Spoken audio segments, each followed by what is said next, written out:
1 Samuel chapter 9. Now there was a Benjamite, a powerful man, whose name was Kish, son of Abiel, the son of Zeror, the son of Bechorath, the son of Aphiah of Benjamin. And he had a son named Saul, choice and handsome, without equal among the Israelites, a head taller than any of the people. One day the donkeys of Saul's father Kish wandered off, and Kish said to his son Saul, "Take one of the servants and go look for the donkeys." So Saul passed through the hill country of Ephraim and then through the land of Shalisha, but did not find the donkeys. He and the servant went through the region of Shaalim, but they were not there. Then they went through the land of Benjamin, and still they did not find them. When they reached the land of Zuph, Saul said to his servant, "Come, let us go back, or my father will stop worrying about the donkeys and start worrying about us." "Look," said the servant, "in this city there is a man of God who is highly respected. Everything he says surely comes to pass. Let us go there now. Perhaps he will tell us which way to go." "If we do go," Saul replied, "what can we give the man? For the bread in our packs is gone, and there is no gift to take to the man of God. What do we have?" The servant answered him again. "Look," he said, "I have here in my hand a quarter shekel of silver. I will give it to the man of God, and he will tell us our way." Formerly in Israel, a man on his way to inquire of God would say, "Come, let us go to the seer," for the prophet of today was formerly called the seer. "Good," said Saul to his servant, "come, let us go." So they set out for the city where the man of God was. And as they were climbing the hill to the city, they met some young women coming out to draw water, and asked, "Is the seer here?" "Yes, he is ahead of you," they answered. "Hurry now, for today he has come to the city because the people have a sacrifice on the high place. As soon as you enter the city, you will find him before he goes up to the high place to eat. The people will not eat until he comes because he must bless the sacrifice. After that, the guests will eat. Go up at once, you will find him." So Saul and his servant went up toward the city, and as they were entering it, there was Samuel coming toward them on his way up to the high place. Now on the day before Saul's arrival, the Lord had revealed to Samuel, "At this time tomorrow I will send you a man from the land of Benjamin, and you are to anoint him leader over my people Israel. He will save them from the hand of the Philistines. For I have looked upon my people because their cry has come to me." When Samuel saw Saul, the Lord told him, "Here is the man of whom I spoke. He shall rule over my people." Saul approached Samuel in the gateway and asked, "Would you please tell me where the seer's house is?" "I am the seer," Samuel replied. "Go up before me to the high place, for you shall eat with me today. And when I send you off in the morning, I will tell you all that is in your heart. As for the donkeys you lost 3 days ago, do not worry about them, for they have been found. And upon whom is all the desire of Israel, if not upon you and all your father's house?" Saul replied, "Am I not a Benjamite from the smallest tribe of Israel, and is not my clan the least of all the clans of Benjamin? So why would you say such a thing to me?" Then Samuel took Saul and his servant, brought them into the hall, and seated them in the place of honor among those who were invited, about 30 in all. And Samuel said to the cook, "Bring the portion I gave you and told you to set aside." So the cook picked up the leg and what was attached to it and set it before Saul. Then Samuel said, "Here is what was kept back. It was set apart for you. Eat, for it has been kept for you for this occasion, from the time I said, 'I have invited the people.'" So Saul dined with Samuel that day. And after they had come down from the high place into the city, Samuel spoke with Saul on the roof of his house. They got up early in the morning, and just before dawn, Samuel called to Saul on the roof, "Get ready, and I will send you on your way." So Saul arose, and both he and Samuel went outside together. As they were going down to the edge of the city, Samuel said to Saul, "Tell the servant to go on ahead of us, but you stay for a while, and I will reveal to you the word of God." So the servant went on. 1 Samuel chapter 10. Then Samuel took a flask of oil, poured it on Saul's head, kissed him, and said, "Has not the Lord anointed you ruler over his inheritance?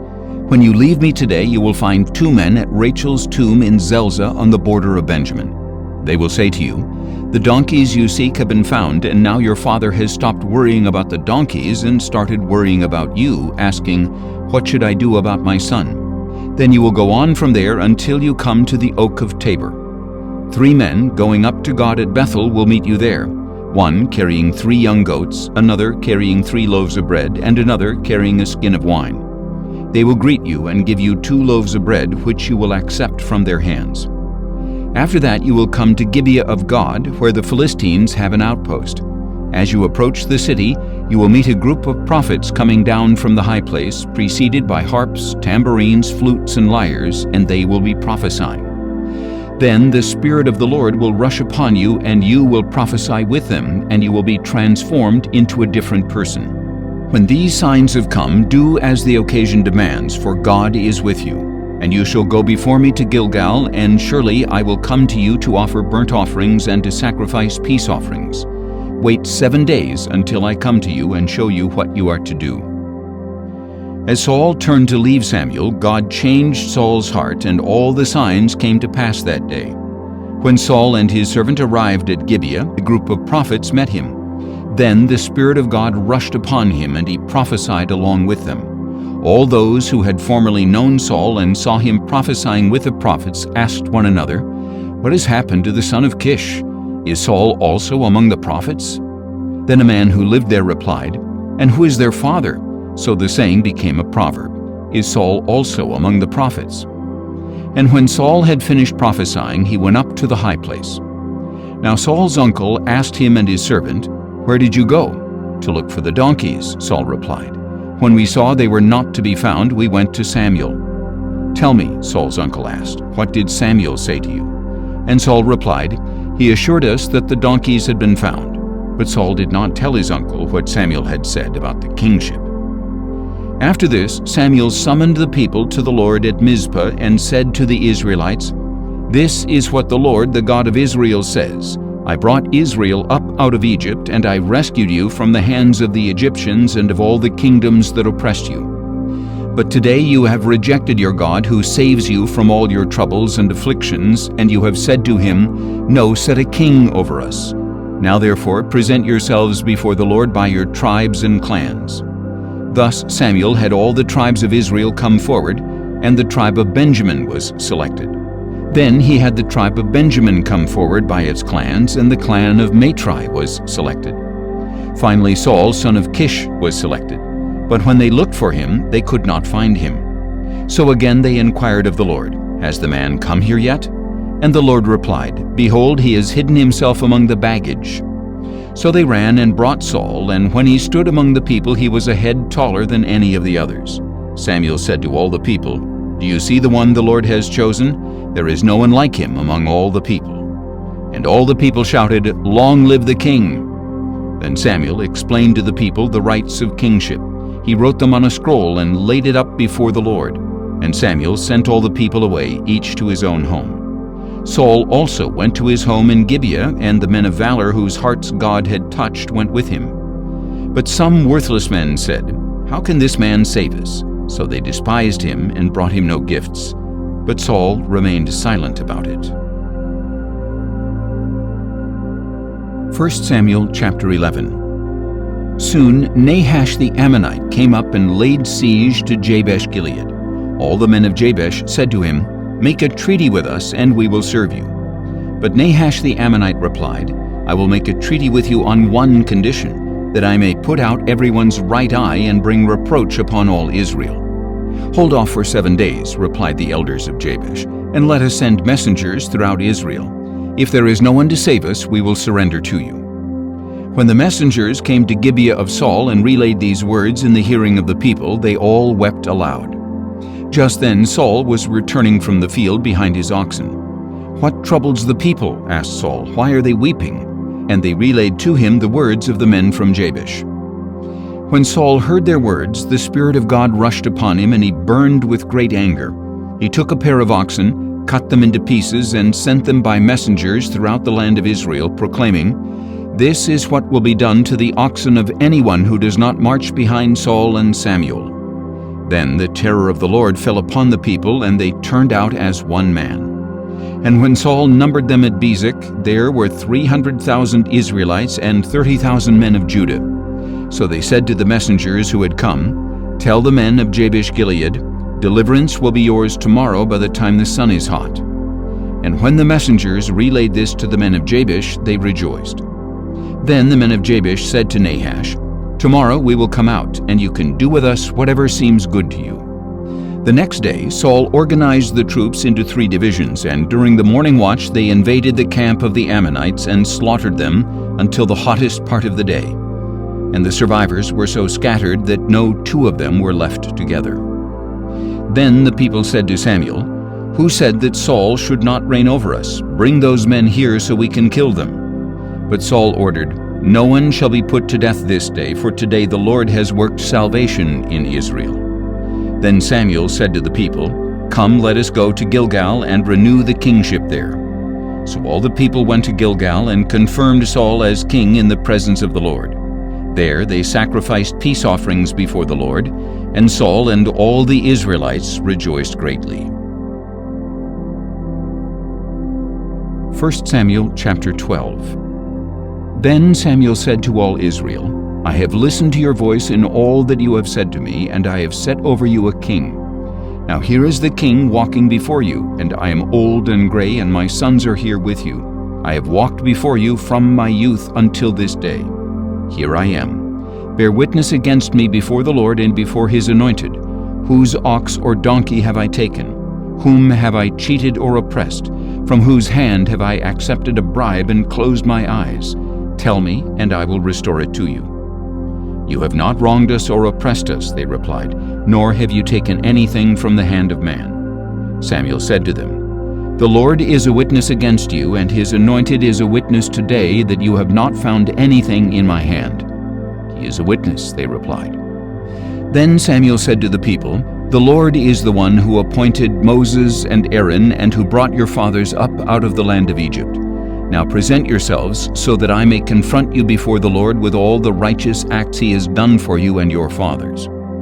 When Jacob went to Egypt, your fathers cried out to the Lord, and he sent them Moses and Aaron, who brought your fathers out of Egypt and settled them in this place.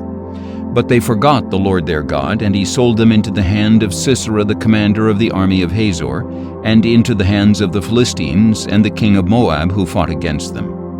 Then they cried out to the Lord and said, 'We have sinned, for we have forsaken the Lord and served the Baals and Ashtoreths. Now deliver us from the hands of our enemies, that we may serve you.' So the Lord sent Jerubbaal, Barak, Jephthah, and Samuel, and he delivered you from the hands of your enemies on every side, and you dwelt securely. But when you saw that Nahash king of the Ammonites was moving against you, you said to me, 'No, we must have a king to rule over us, even though the Lord your God was your king. Now here is the king you have chosen, the one you requested. Behold, the Lord has placed a king over you. If you fear the Lord and serve him and obey his voice, and if you do not rebel against the command of the Lord, and if both you and the king who reigns over you follow the Lord your God, then all will be well. But if you disobey the Lord and rebel against his command, then the hand of the Lord will be against you as it was against your fathers. Now therefore, stand and see this great thing that the Lord will do before your eyes. Is it not the wheat harvest today? I will call on the Lord to send thunder and rain, so that you will know and see what a great evil you have committed in the sight of the Lord by asking for a king." So Samuel called to the Lord, and on that day the Lord sent thunder and rain.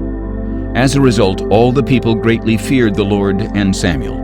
They pleaded with Samuel, "Pray to the Lord your God for your servants, so that we will not die, for we have added to all our sins the evil of asking for a king." "Do not be afraid," Samuel replied. "Even though you have committed all this evil, do not turn aside from following the Lord, but serve the Lord with all your heart. Do not turn aside after worthless things that cannot profit you or deliver you, for they are empty. Indeed, for the sake of his great name, the Lord will not abandon his people, because he was pleased to make you his own. As for me, far be it from me that I should sin against the Lord by ceasing to pray for you, and I will continue to teach you the good and right way. Above all, fear the Lord and serve him faithfully with all your heart. Consider what great things he has done for you. But if you persist in doing evil, both you and your king will be swept away." 1 Samuel chapter 13. Saul was 30 years old when he became king, and he reigned over Israel 42 years. He chose for himself 3,000 men of Israel. 2,000 were with Saul at Michmash and in the hill country of Bethel, and 1,000 were with Jonathan in Gibeah of Benjamin. And the rest of the troops he sent away, each to his own home. Then Jonathan attacked the Philistine outpost at Geba, and the Philistines heard about it. So Saul blew the ram's horn throughout the land, saying, "Let the Hebrews hear." And all Israel heard the news. Saul has attacked an outpost of the Philistines, and now Israel has become a stench to the Philistines. Then the people were summoned to join Saul at Gilgal. Now the Philistines assembled to fight against Israel with 3,000 chariots, 6,000 horsemen, and troops as numerous as the sand on the seashore. They went up and camped at Michmash, east of Bethaven. Seeing that they were in danger because their troops were hard-pressed, the men of Israel hid in caves and thickets among the rocks and in cellars and cisterns. Some Hebrews even crossed the Jordan into the land of Gad and Gilead. Saul, however, remained at Gilgal, and all his troops were quaking in fear. And Saul waited 7 days for the time appointed by Samuel, but Samuel did not come to Gilgal, and the troops began to desert Saul. So he said, "Bring me the burnt offering and the peace offerings." And he offered up the burnt offering. Just as he finished offering the burnt offering, Samuel arrived, and Saul went out to greet him. "What have you done?" Samuel asked. And Saul replied, "When I saw that the troops were deserting me and that you did not come at the appointed time and the Philistines were gathering at Michmash, I thought, now the Philistines will descend upon me at Gilgal, and I have not sought the favor of the Lord. So I felt compelled to offer the burnt offering." "You have acted foolishly," Samuel declared. "You have not kept the command that the Lord your God gave you. If you had, the Lord would have established your kingdom over Israel for all time. But now your kingdom will not endure. The Lord has sought a man after his own heart and appointed him ruler over his people, because you have not kept the command of the Lord." Then Samuel set out from Gilgal and went up to Gibeah in Benjamin. And Saul numbered the troops who were with him, about 600 men. Now Saul and Jonathan his son and the troops with them were staying in Gibeah of Benjamin, while the Philistines camped at Michmash. And raiders went out of the Philistine camp in 3 divisions. One headed toward Ophrah in the land of Shul, another toward Beth-horon, and the third down the border road overlooking the valley of Zeboim, facing the wilderness. And no blacksmith could be found in all the land of Israel, because the Philistines had said, "The Hebrews must not be allowed to make swords or spears." Instead, all the Israelites would go down to the Philistines to sharpen their plowshares, mattocks, axes, and sickles. The charge was a pim for sharpening a plowshare or mattock, a third of a shekel for sharpening a pitchfork or an axe, and a third of a shekel for repointing an ox goad. So on the day of battle, not a sword or spear could be found in the hands of the troops with Saul and Jonathan. Only Saul and his son Jonathan had weapons. And a garrison of the Philistines had gone out to the pass at Michmash. 1 Samuel chapter 14. One day Jonathan, son of Saul, said to the young man bearing his armor, "Come, let us cross over to the Philistine outpost on the other side." But Jonathan did not tell his father. Meanwhile Saul was staying under the pomegranate tree in Migron on the outskirts of Gibeah. And the troops who were with him numbered about 600 men, including Ahijah, who was wearing an ephod. He was the son of Ichabod's brother Ahitub, son of Phinehas, the son of Eli the priest of the Lord in Shiloh. But the troops did not know that Jonathan had left.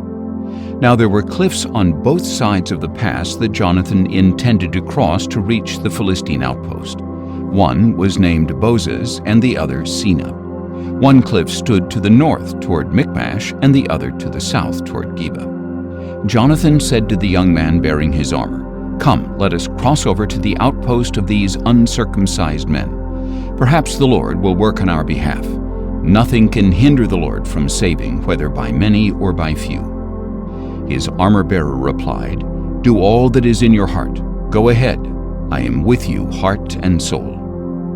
"Very well," said Jonathan. "We will cross over toward these men and show ourselves to them. If they say, 'Wait until we come to you,' then we will stay where we are and will not go up to them. But if they say, 'Come on up,' Then we will go up, because this will be our sign that the Lord has delivered them into our hands." So the two of them showed themselves to the outpost of the Philistines, who exclaimed, "Look, the Hebrews are coming out of the holes in which they were hiding." So the men of the outpost called out to Jonathan and his armor-bearer, "Come on up, and we will teach you a lesson." "Follow me," Jonathan told his armor-bearer, "for the Lord has delivered them into the hand of Israel." So Jonathan climbed up on his hands and feet with his armor-bearer behind him, and the Philistines fell before Jonathan, and his armor-bearer followed and finished them off. In that first assault, Jonathan and his armor-bearer struck down about 20 men over half an acre of land. Then terror struck the Philistines in the camp, in the field, and among all the people. Even those in the outposts and raiding parties trembled. Indeed, the earth quaked, and panic spread from God. Now when Saul's watchmen at Gibeah in Benjamin looked and saw the troops melting away and scattering in every direction, Saul said to the troops who were with him, "Call the roll and see who has left us." And when they had called the roll, they saw that Jonathan and his armor-bearer were not there. Then Saul said to Ahijah, "Bring the ark of God," for at that time it was with the Israelites. While Saul was talking to the priest, the commotion in the Philistine camp continued to increase. So Saul said to the priest, "Withdraw your hand." Then Saul and all his troops assembled and marched to the battle, and they found the Philistines in total confusion, with each man wielding the sword against his neighbor. And the Hebrews who had previously gone up into the surrounding camps of the Philistines now went over to the Israelites who were with Saul and Jonathan. When all the Israelites who had been hiding in the hill country of Ephraim heard that the Philistines were fleeing, they also joined Saul and Jonathan in the battle. So the Lord saved Israel that day, and the battle moved on beyond Bethaven.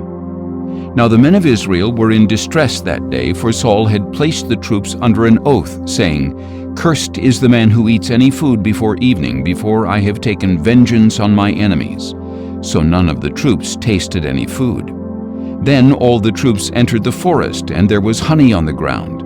And when they entered the forest and saw the flowing honey, not one of them put his hand to his mouth, because they feared the oath. Jonathan, however, had not heard that his father had charged the people with the oath. So he reached out the end of his staff in his hand, dipped it into the honeycomb, and put his hand to his mouth, and his eyes brightened. Then one of the soldiers told him, "Your father bound the troops with a solemn oath, saying, 'Cursed is the man who eats food today.' That is why the people are faint." "My father has brought trouble to the land," Jonathan replied. "Just look at how my eyes have brightened because I tasted a little of this honey. How much better it would have been if the troops had eaten freely today from the plunder they took from their enemies. Would not the slaughter of the Philistines have been much greater?" That day, after the Israelites had struck down the Philistines from Michmash to Aijalon, the people were very faint. So they rushed greedily to the plunder, taking sheep, cattle, and calves. They slaughtered them on the ground and ate meat with the blood still in it. Then someone reported to Saul, "Look, the troops are sinning against the Lord by eating meat with the blood still in it." "You have broken faith," said Saul. "Roll a large stone over here at once." Then he said, "Go among the troops and tell them, 'Each man must bring me his ox or his sheep, slaughter them in this place, and then eat. Do not sin against the Lord by eating meat with the blood still in it.'" So that night everyone brought his ox and slaughtered it there. Then Saul built an altar to the Lord. It was the first time he had built an altar to the Lord.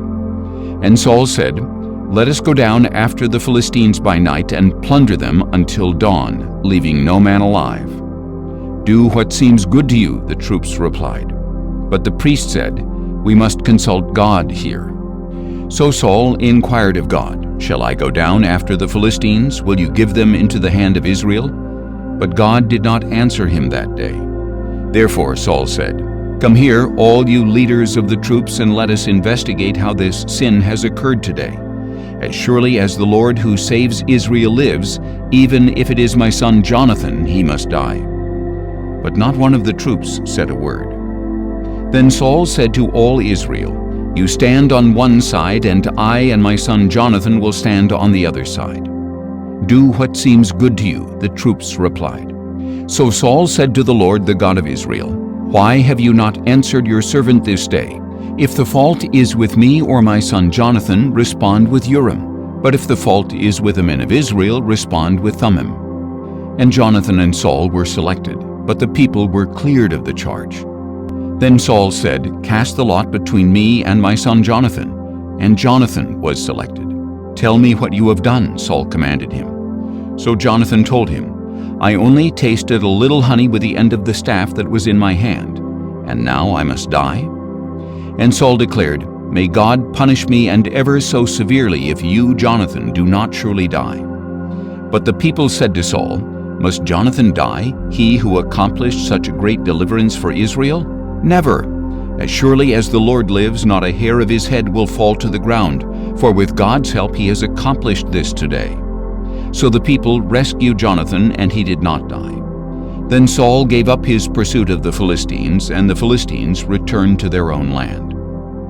After Saul had assumed the kingship over Israel, he fought against all his enemies on every side, the Moabites, the Ammonites, the Edomites, the kings of Zobah, and the Philistines. Wherever he turned, he routed them. He fought valiantly and defeated the Amalekites, delivering Israel from the hands of its plunderers. Now the sons of Saul were Jonathan, Ishvi, and Malchishua. His two daughters were named Merab, his firstborn, and Michal, his younger daughter. His wife's name was Ahinoam, daughter of Ahimaaz. The name of the commander of his army was Abner, the son of Saul's uncle Ner. Saul's father Kish and Abner's father Ner were sons of Abiel. And the war with the Philistines was fierce for all the days of Saul. So whenever he noticed any strong or brave man, Saul would enlist him. 1 Samuel chapter 15. Then Samuel said to Saul, The Lord sent me to anoint you king over his people Israel. Now therefore, listen to the words of the Lord. This is what the Lord of hosts says. I witnessed what the Amalekites did to the Israelites when they ambushed them on their way up from Egypt. Now go and attack the Amalekites and devote to destruction all that belongs to them. Do not spare them, but put to death men and women, children and infants, oxen and sheep, camels and donkeys. So Saul summoned the troops and numbered them at Telaim, 200,000 foot soldiers and 10,000 men of Judah. Saul came to the city of Amalek and lay in wait in the valley. And he warned the Kenites, Since you showed kindness to all the Israelites when they came up out of Egypt, go on and get away from the Amalekites. Otherwise I will sweep you away with them. So the Kenites moved away from the Amalekites. Then Saul struck down the Amalekites all the way from Havilah to Shur, which is east of Egypt. He captured Agag, king of Amalek, alive, but devoted all the others to destruction with the sword. Saul and his troops spared Agag along with the best of the sheep and cattle, the fat calves and lambs, and the best of everything else. They were unwilling to destroy them, but they devoted to destruction all that was despised and worthless. Then the word of the Lord came to Samuel, saying, I regret that I have made Saul king, for he has turned away from following me and has not carried out my instructions. And Samuel was distressed and cried out to the Lord all that night. Early in the morning, Samuel got up to confront Saul, but he was told, Saul has gone to Carmel, and behold, he has set up a monument for himself and has turned and gone down to Gilgal. When Samuel reached him, Saul said to him, May the Lord bless you, I have carried out the Lord's instructions. But Samuel replied, Then what is this bleating of sheep and lowing of cattle that I hear? Saul answered, The troops brought them from the Amalekites. They spared the best sheep and cattle to sacrifice to the Lord your God, but the rest we devoted to destruction. Stop, exclaimed Samuel. Let me tell you what the Lord said to me last night. Tell me, Saul replied. And Samuel said, Although you were once small in your own eyes, have you not become the head of the tribes of Israel? The Lord anointed you king over Israel and sent you on a mission, saying, Go and devote to destruction the sinful Amalekites. Fight against them until you have wiped them out. So why did you not obey the Lord? Why did you rush upon the plunder and do evil in the sight of the Lord? But I did obey the Lord, Saul replied. I went on the mission that the Lord gave me. I brought back Agag, king of Amalek, and devoted the Amalekites to destruction. The troops took sheep and cattle from the plunder, the best of the things devoted to destruction, in order to sacrifice them to the Lord your God at Gilgal. But Samuel declared, "Does the Lord delight in burnt offerings and sacrifices as much as in obedience to his voice?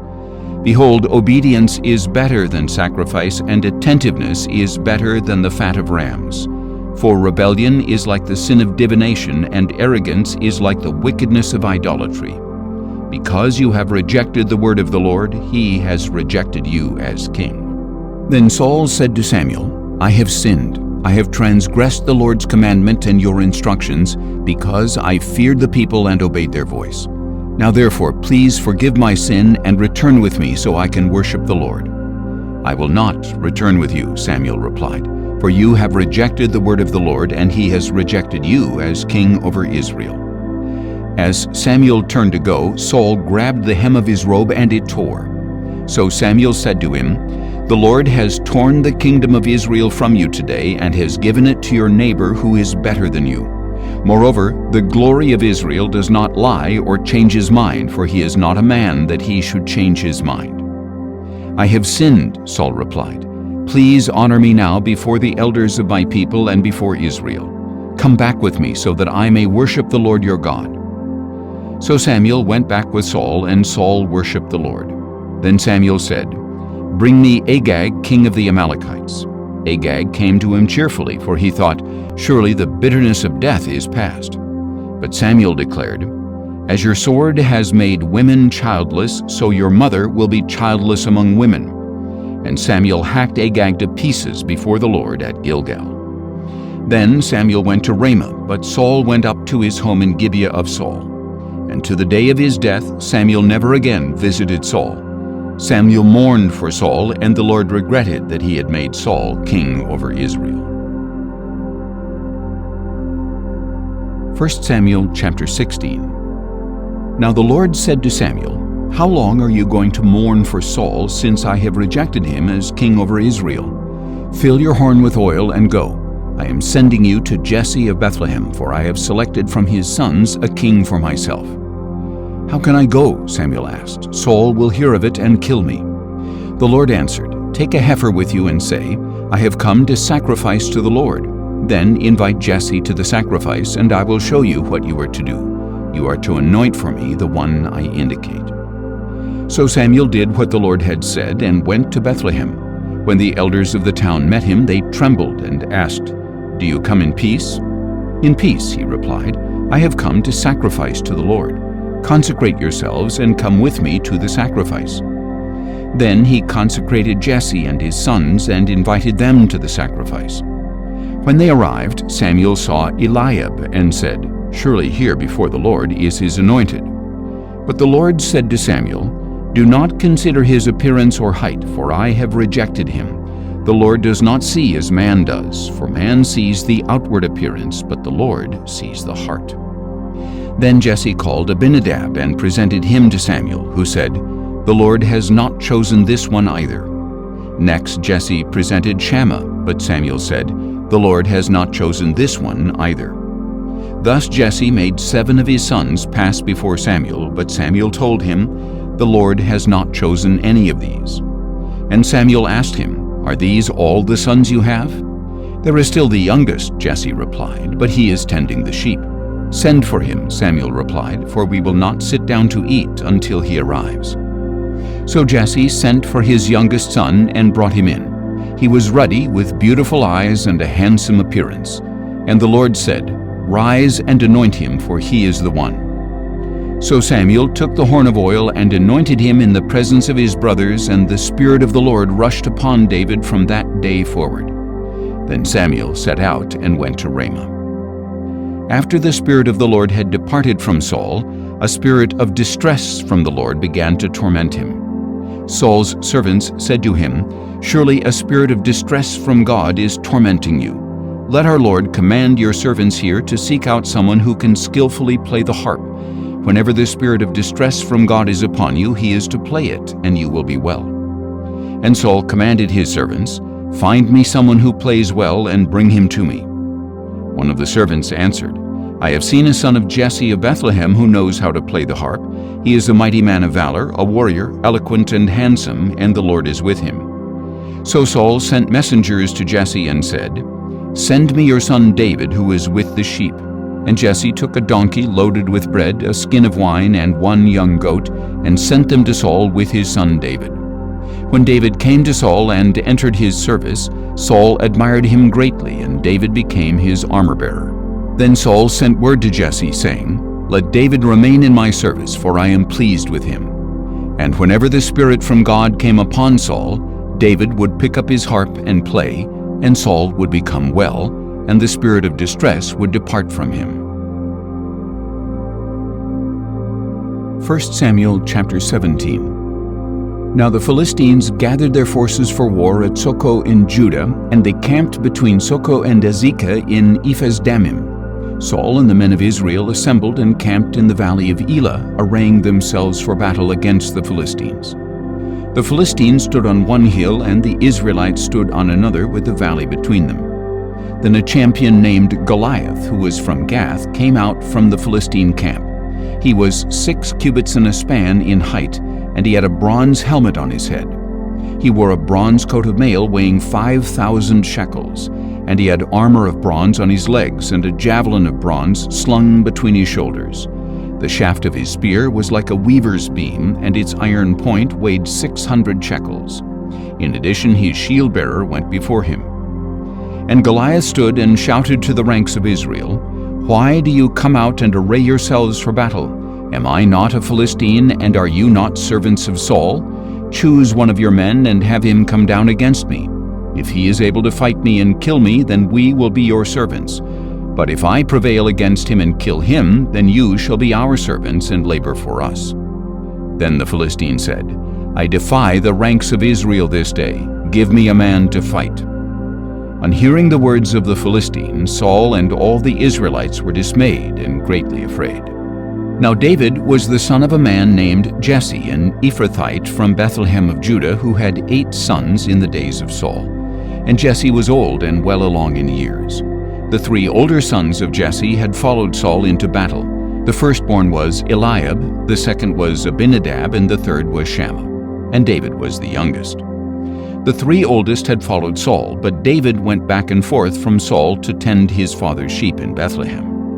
For 40 days the Philistine came forward every morning and evening to take his stand. One day Jesse said to his son David, "Take this ephah of roasted grain and these 10 loaves of bread for your brothers, and hurry to their camp. Take also these 10 portions of cheese to the commander of their unit. Check on the welfare of your brothers and bring back an assurance from them. They are with Saul and all the men of Israel in the valley of Elah, fighting against the Philistines." So David got up early in the morning, left the flock with the keeper, loaded up, and set out as Jesse had instructed him.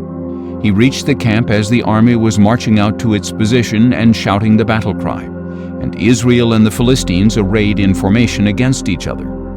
Then David left his supplies in the care of the quartermaster and ran to the battle line. When he arrived, he asked his brothers how they were doing.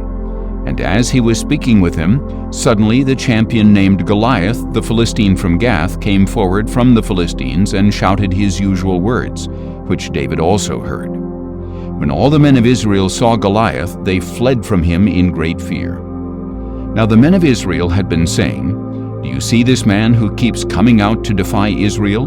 To the man who kills him the king will give great riches, and he will give him his daughter in marriage, and exempt his father's house from taxation in Israel." David asked the men who were standing with him, "What will be done for the man who kills this Philistine and removes this disgrace from Israel?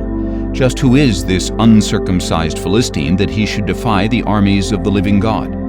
The people told him about the offer, saying, "That is what will be done for the man who kills him." Now when David's oldest brother Eliab heard him speaking to the men, his anger burned against David. "Why have you come down here?" he asked. "And with whom did you leave those few sheep in the wilderness? I know your pride and wickedness of heart. You have come down to see the battle." "What have I done now?" said David. "Was it not just a question?" Then he turned from him toward another and asked about the offer, and those people answered him just as the first ones had answered. Now David's words were overheard and reported to Saul, who called for him. And David said to Saul, "Let no man's heart fail on account of this Philistine. Your servant will go and fight him." But Saul replied, "You cannot go out against this Philistine to fight him. You are just a boy, and he has been a warrior from his youth." David replied, "Your servant has been tending his father's sheep, and whenever a lion or a bear came and carried off a lamb from the flock, I went after it, struck it down, and delivered the lamb from its mouth. If it reared up against me, I would grab it by its fur, strike it down, and kill it. Your servant has killed lions and bears. This uncircumcised Philistine will be like one of them, for he has defied the armies of the living God." David added, "The Lord who delivered me from the claws of the lion and the bear will deliver me from the hand of this Philistine." "Go," said Saul, "and may the Lord be with you." Then Saul clothed David in his own tunic, put a bronze helmet on his head, and dressed him in armor. David strapped his sword over the tunic and tried to walk, but he was not accustomed to them. "I cannot walk in these," David said to Saul. "I am not accustomed to them." So David took them off. And David took his staff in his hand, selected 5 smooth stones from the brook, and put them in the pouch of his shepherd's bag. And with his sling in hand, he approached the Philistine. Now the Philistine came closer and closer to David, with his shield-bearer before him. When the Philistine looked and saw David, he despised him because he was just a boy, ruddy and handsome. "Am I a dog," he said to David, "that you come at me with sticks?" And the Philistine cursed David by his gods. "Come here," he called to David, "and I will give your flesh to the birds of the air and the beasts of the field." But David said to the Philistine, "You come against me with sword and spear and javelin, but I come against you in the name of the Lord of hosts, the God of the armies of Israel, whom you have defied. This day the Lord will deliver you into my hand. This day I will strike you down, cut off your head, and give the carcasses of the Philistines to the birds of the air and the creatures of the earth. Then the whole world will know that there is a God in Israel, and all those assembled here will know that it is not by sword or spear that the Lord saves. For the battle is the Lord's, and he will give all of you into our hands." As the Philistine started forward to attack him, David ran quickly toward the battle line to meet him. Then David reached into his bag, took out a stone, and slung it, striking the Philistine on the forehead. The stone sank into his forehead, and he fell face down on the ground. Thus David prevailed over the Philistine with a sling and a stone. Without a sword in his hand, he struck down the Philistine and killed him. David ran and stood over him. He grabbed the Philistine's sword and pulled it from its sheath and killed him, and he cut off his head with a sword. When the Philistines saw that their hero was dead, they turned and ran. Then the men of Israel and Judah charged forward with a shout and pursued the Philistines to the entrance of Gath and to the gates of Ekron. And the bodies of the Philistines were strewn along the Shaharaim road to Gath and Ekron. When the Israelites returned from their pursuit of the Philistines, they plundered their camps. David took the head of the Philistine and brought it to Jerusalem, and he put Goliath's weapons in his own tent. As Saul had watched David going out to confront the Philistine, he said to Abner, the commander of the army, "Abner, whose son is this young man?" "As surely as you live, O king," Abner replied, "I do not know." "Find out whose son this young man is," said the king. So when David returned from killing the Philistine, still holding his head in his hand, Abner took him and brought him before Saul. "Whose son are you, young man?" asked Saul. "I am the son of your servant Jesse of Bethlehem," David replied. 1 Samuel chapter 18. After David had finished speaking with Saul, the souls of Jonathan and David were knit together, and Jonathan loved him as himself. And from that day Saul kept David with him and did not let him return to his father's house. Then Jonathan made a covenant with David because he loved him as himself. And Jonathan removed the robe he was wearing and gave it to David, along with his tunic, his sword, his bow, and his belt. So David marched out and prospered in everything Saul sent him to do, and Saul set him over the men of war, and this was pleasing in the sight of all the people and of Saul's officers as well. As the troops were returning home after David had killed the Philistine, the women came out of all the cities of Israel to meet King Saul with singing and dancing, with joyful songs, and with tambourines and other instruments. And as the women danced, they sang out, Saul has slain his thousands, and David his tens of thousands." And Saul was furious and resented this song. "They have ascribed tens of thousands to David," he said, "but only thousands to me.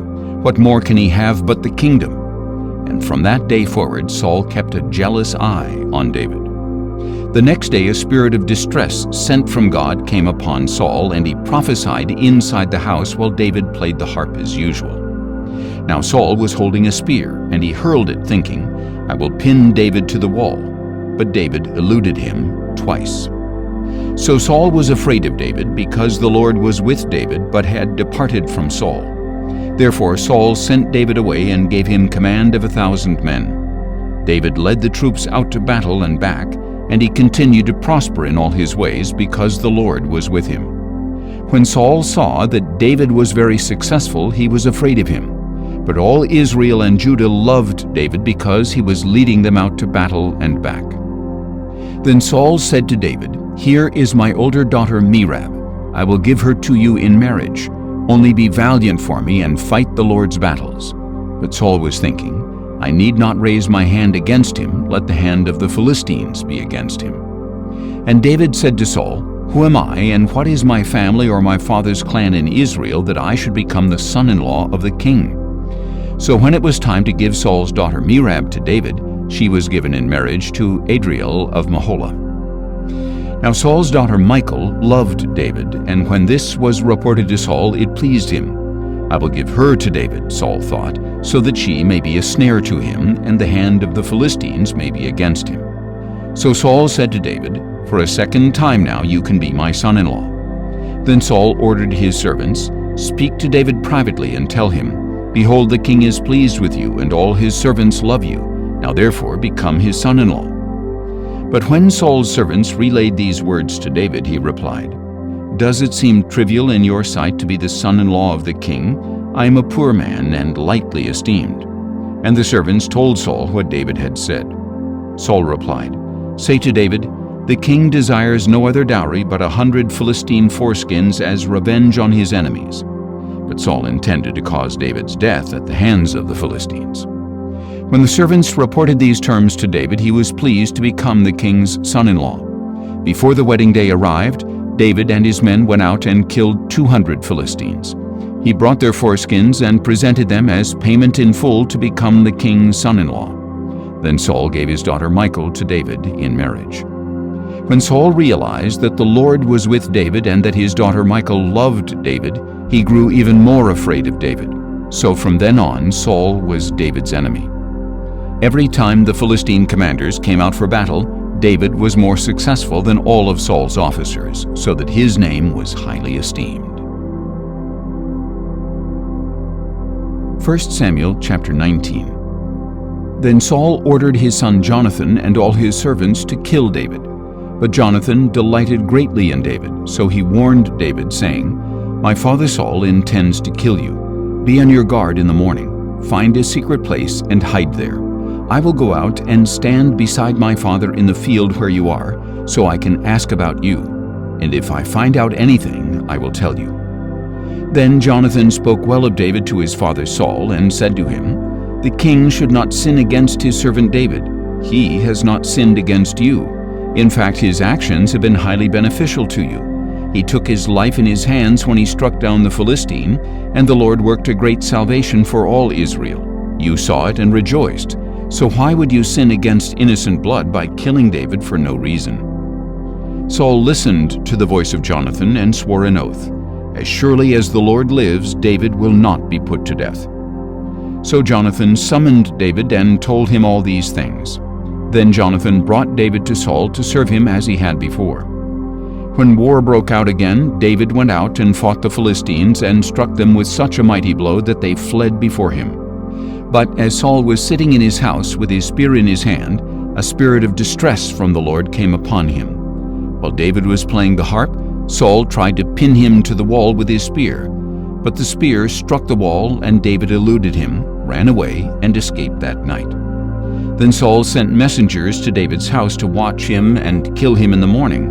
But David's wife Michal warned him, "If you do not run for your life tonight, tomorrow you will be dead." So Michal lowered David from the window, and he ran away and escaped. Then Michal took a household idol and laid it in the bed, placed some goat hair on its head, and covered it with a garment. When Saul sent the messengers to seize David, Michal said, "He is ill." But Saul sent the messengers back to see David and told them, "Bring him up to me in his bed so I can kill him." And when the messengers entered, there was the idol in the bed with a quilt of goat's hair on its head. And Saul said to Michal, "Why did you deceive me like this? You sent my enemy away, and he has escaped." Michal replied, "He said to me, 'Help me get away, or I will kill you.'" So David ran away and escaped, and he went to Samuel at Ramah and told him all that Saul had done to him. Then he and Samuel went to Naioth and stayed there. When Saul was told that David was at Naioth in Ramah, he sent messengers to capture him. But when they saw the group of prophets prophesying, with Samuel leading them, the Spirit of God came upon them, and Saul's messengers also began to prophesy. When this was reported to Saul, he sent more messengers, but they began to prophesy as well. So Saul tried again and sent messengers a third time, and even they began to prophesy.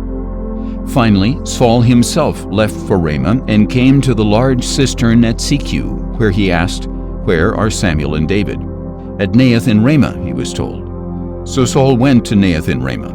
But the Spirit of God came upon even Saul, and he walked along prophesying until he came to Naioth in Ramah. Then Saul stripped off his robes and also prophesied before Samuel, and he collapsed and lay naked all that day and night. That is why it is said, "Is Saul also among the prophets?" 1 Samuel chapter 20. Then David fled from Naioth in Ramah.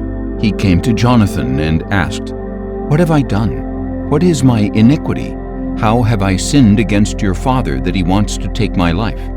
"Far from it," Jonathan replied. "You will not die. Indeed, my father does nothing great or small without telling me. So why would he hide this matter from me? This cannot be true." But David again vowed, "Your father knows very well that I have found favor in your eyes." And he has said, "Jonathan must not know of this, or he will be grieved. As surely as the Lord lives, and as you yourself live, there is but a step between me and death." Then Jonathan said to David, "Whatever you desire, I will do for you." So David told him, "Look, tomorrow is the new moon, and I am supposed to dine with a king. Instead, let me go and hide in the field until the third evening from now. If your father misses me at all, tell him, 'David urgently requested my permission to hurry to Bethlehem, his hometown, because there is an annual sacrifice for his whole clan.' If he says, 'Good,' then your servant is safe. But if he is enraged, you will know he has evil intentions. Therefore, deal faithfully with your servant, for you have brought me into a covenant with you before the Lord. If there is iniquity in me, then kill me yourself. Why should you bring me to your father?" "Never," Jonathan replied. "If I ever found out that my father had evil intentions against you, would I not tell you?" Then David asked Jonathan, "Who will tell me if your father answers you harshly?" "Come," he replied, "let us go out to the field."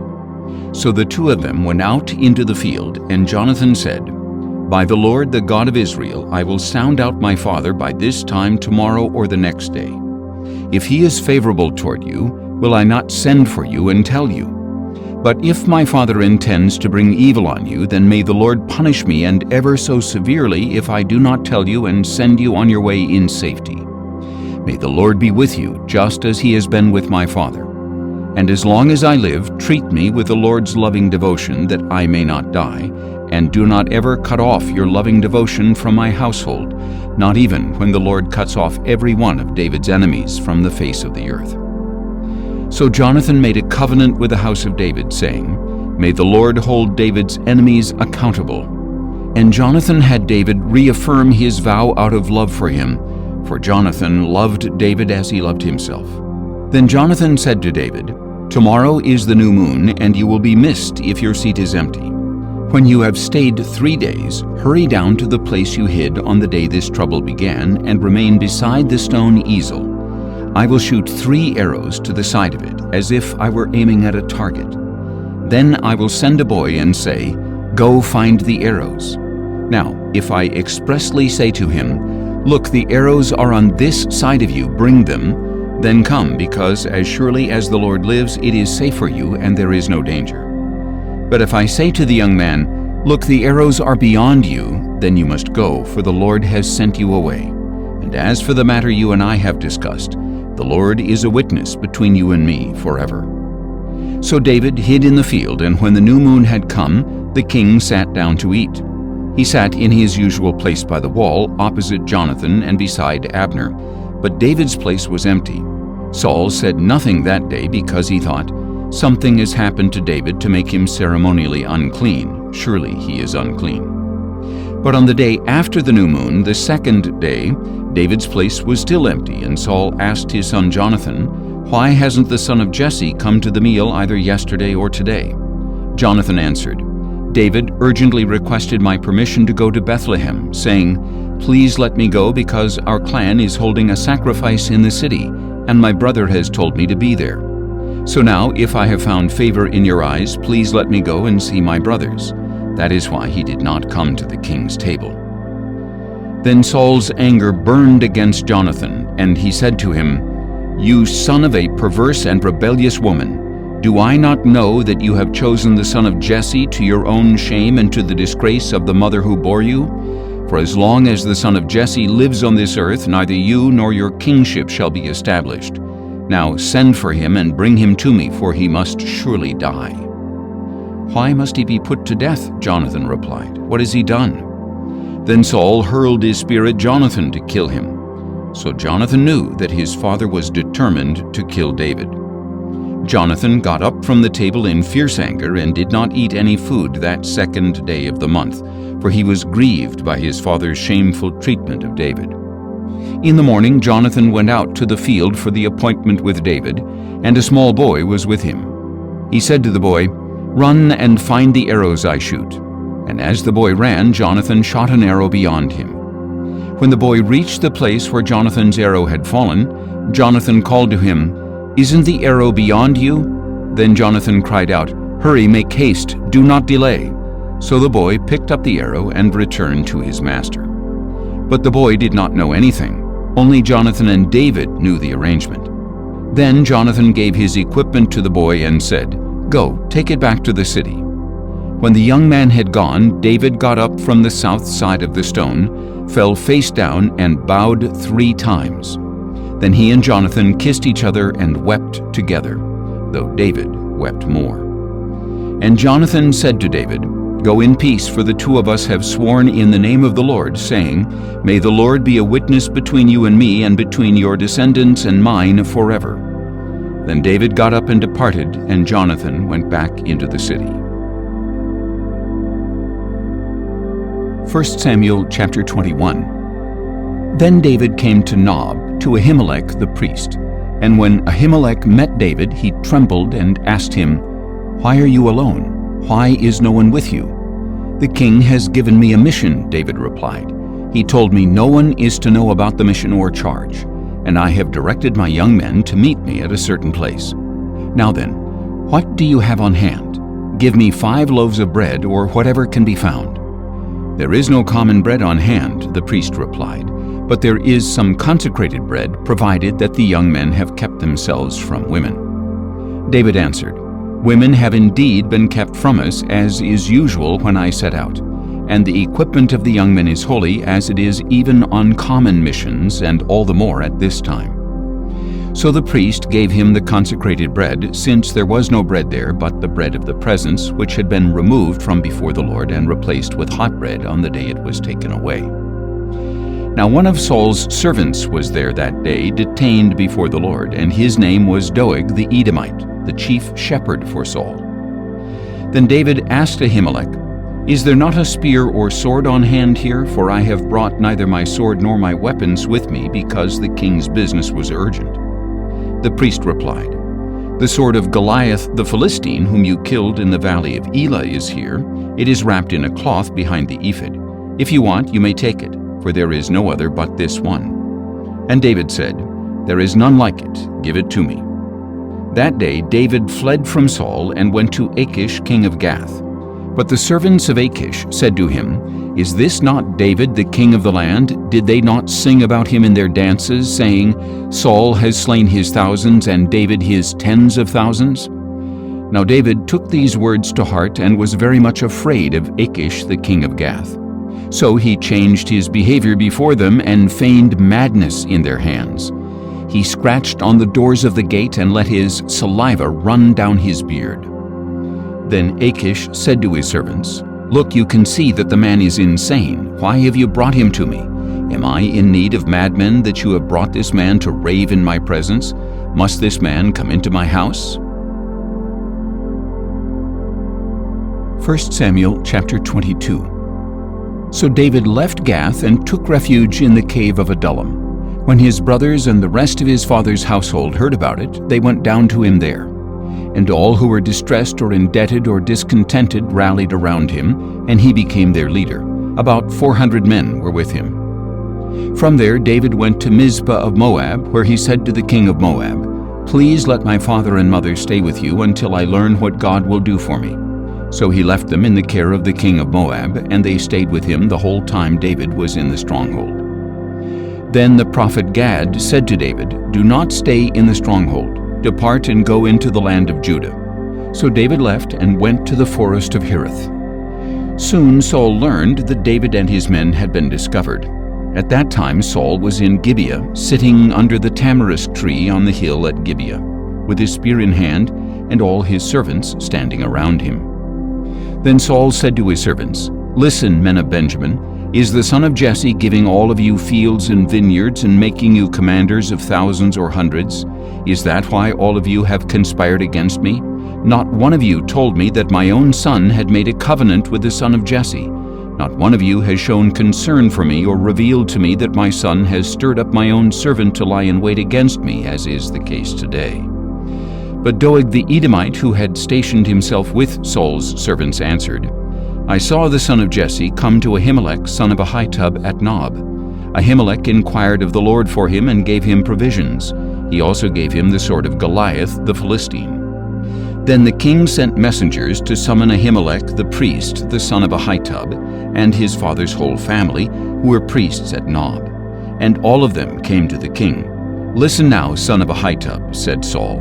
"Here I am, my lord," he replied.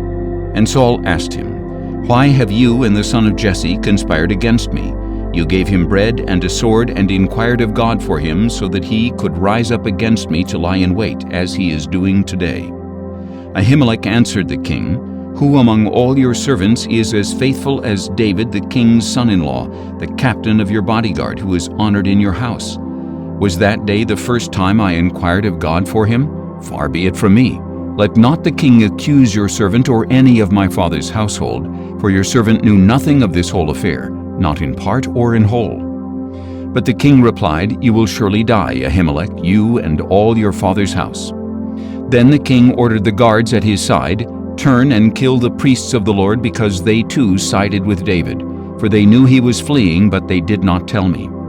But the king's servants would not lift a hand to strike the priests of the Lord. So the king ordered Doeg, "You turn and strike down the priests." And Doeg the Edomite turned and struck down the priests himself. On that day he killed 85 men who wore the linen ephod. He also put to the sword Nob, the city of the priests, with its men and women, children and infants, oxen, donkeys, and sheep. But one of the sons of Ahimelech, son of Ahitub, escaped. His name was Abiathar, and he fled to David. And Abiathar told David that Saul had killed the priests of the Lord. Then David said to Abiathar, "I knew that Doeg the Edomite was there that day, and that he was sure to tell Saul. I myself am responsible for the lives of everyone in your father's house. Stay with me. Do not be afraid, for he who seeks your life is seeking mine as well. You will be safe with me." 1 Samuel chapter 23. Now it was reported to David, "Look, the Philistines are fighting against Keilah and looting the threshing floors." So David inquired of the Lord, "Should I go and attack these Philistines?" And the Lord said to David, "Go and attack the Philistines and save Keilah." But David's men said to him, "Look, we are afraid here in Judah. How much more if we go to Keilah against the armies of the Philistines?" Once again David inquired of the Lord, and the Lord answered him, "Go at once to Keilah, for I will deliver the Philistines into your hand." Then David and his men went to Keilah, fought against the Philistines, and carried off their livestock, striking them with a mighty blow. So David saved the people of Keilah. Now Abiathar, son of Ahimelech, had brought the ephod with him when he fled to David at Keilah. When Saul was told that David had gone to Keilah, he said, "God has delivered him into my hand, for he has trapped himself by entering a town with gates and bars." Then Saul summoned all his troops to go to war at Keilah and besiege David and his men. When David learned that Saul was plotting evil against him, he said to Abiathar the priest, "Bring the ephod." And David said, "O Lord God of Israel, your servant has heard that Saul intends to come to Keilah and destroy the city on my account. Will the citizens of Keilah surrender me into his hand? Will Saul come down, as your servant has heard? O Lord God of Israel, please tell your servant." "He will," said the Lord. So David asked, "Will the citizens of Keilah surrender me and my men into the hand of Saul?" "They will," said the Lord. Then David and his men, about 600 strong, set out and departed from Keilah, moving from place to place. When Saul was told that David had escaped from Keilah, he declined to go forth. And David stayed in the wilderness strongholds and in the hill country of the wilderness of Ziph. Day after day Saul searched for him, but God would not deliver David into his hand. While David was in Horesh in the wilderness of Ziph, he saw that Saul had come out to take his life. And Saul's son Jonathan came to David in Horesh and strengthened his hand in God, saying, "Do not be afraid, for my father Saul will never lay a hand on you, and you will be king over Israel, and I will be your second in command. Even my father Saul knows this is true." So the two of them made a covenant before the Lord, and David remained in Horesh while Jonathan went home. Then the Ziphites came up to Saul at Gibeah and said, "Is not David hiding among us in the strongholds at Horesh, on the hill of Hachilah, south of Jeshimon? Now, O king, come down whenever your soul desires, and we will be responsible for delivering him into your hand." "May you be blessed by the Lord," replied Saul, "for you have had compassion on me. Please go and prepare further. Investigate and watch carefully where he goes and who has seen him there, for I am told that he is extremely cunning. Observe and find out all the places where he hides. Then come back to me with certainty, and I will go with you. If he is in the land, I will search him out among all the clans of Judah." So they set out and went to Ziph ahead of Saul. Now David and his men were in the wilderness of Maon in the Arabah south of Jeshimon, and Saul and his men went to seek him. When David was told about it, he went down to the rock and stayed in the wilderness of Maon. And when Saul heard of this, he pursued David there. Saul was proceeding along one side of the mountain, and David and his men along the other side. Even though David was hurrying to get away, Saul and his men were closing in on David and his men to capture them. Then a messenger came to Saul, saying, "Come quickly, for the Philistines have raided the land."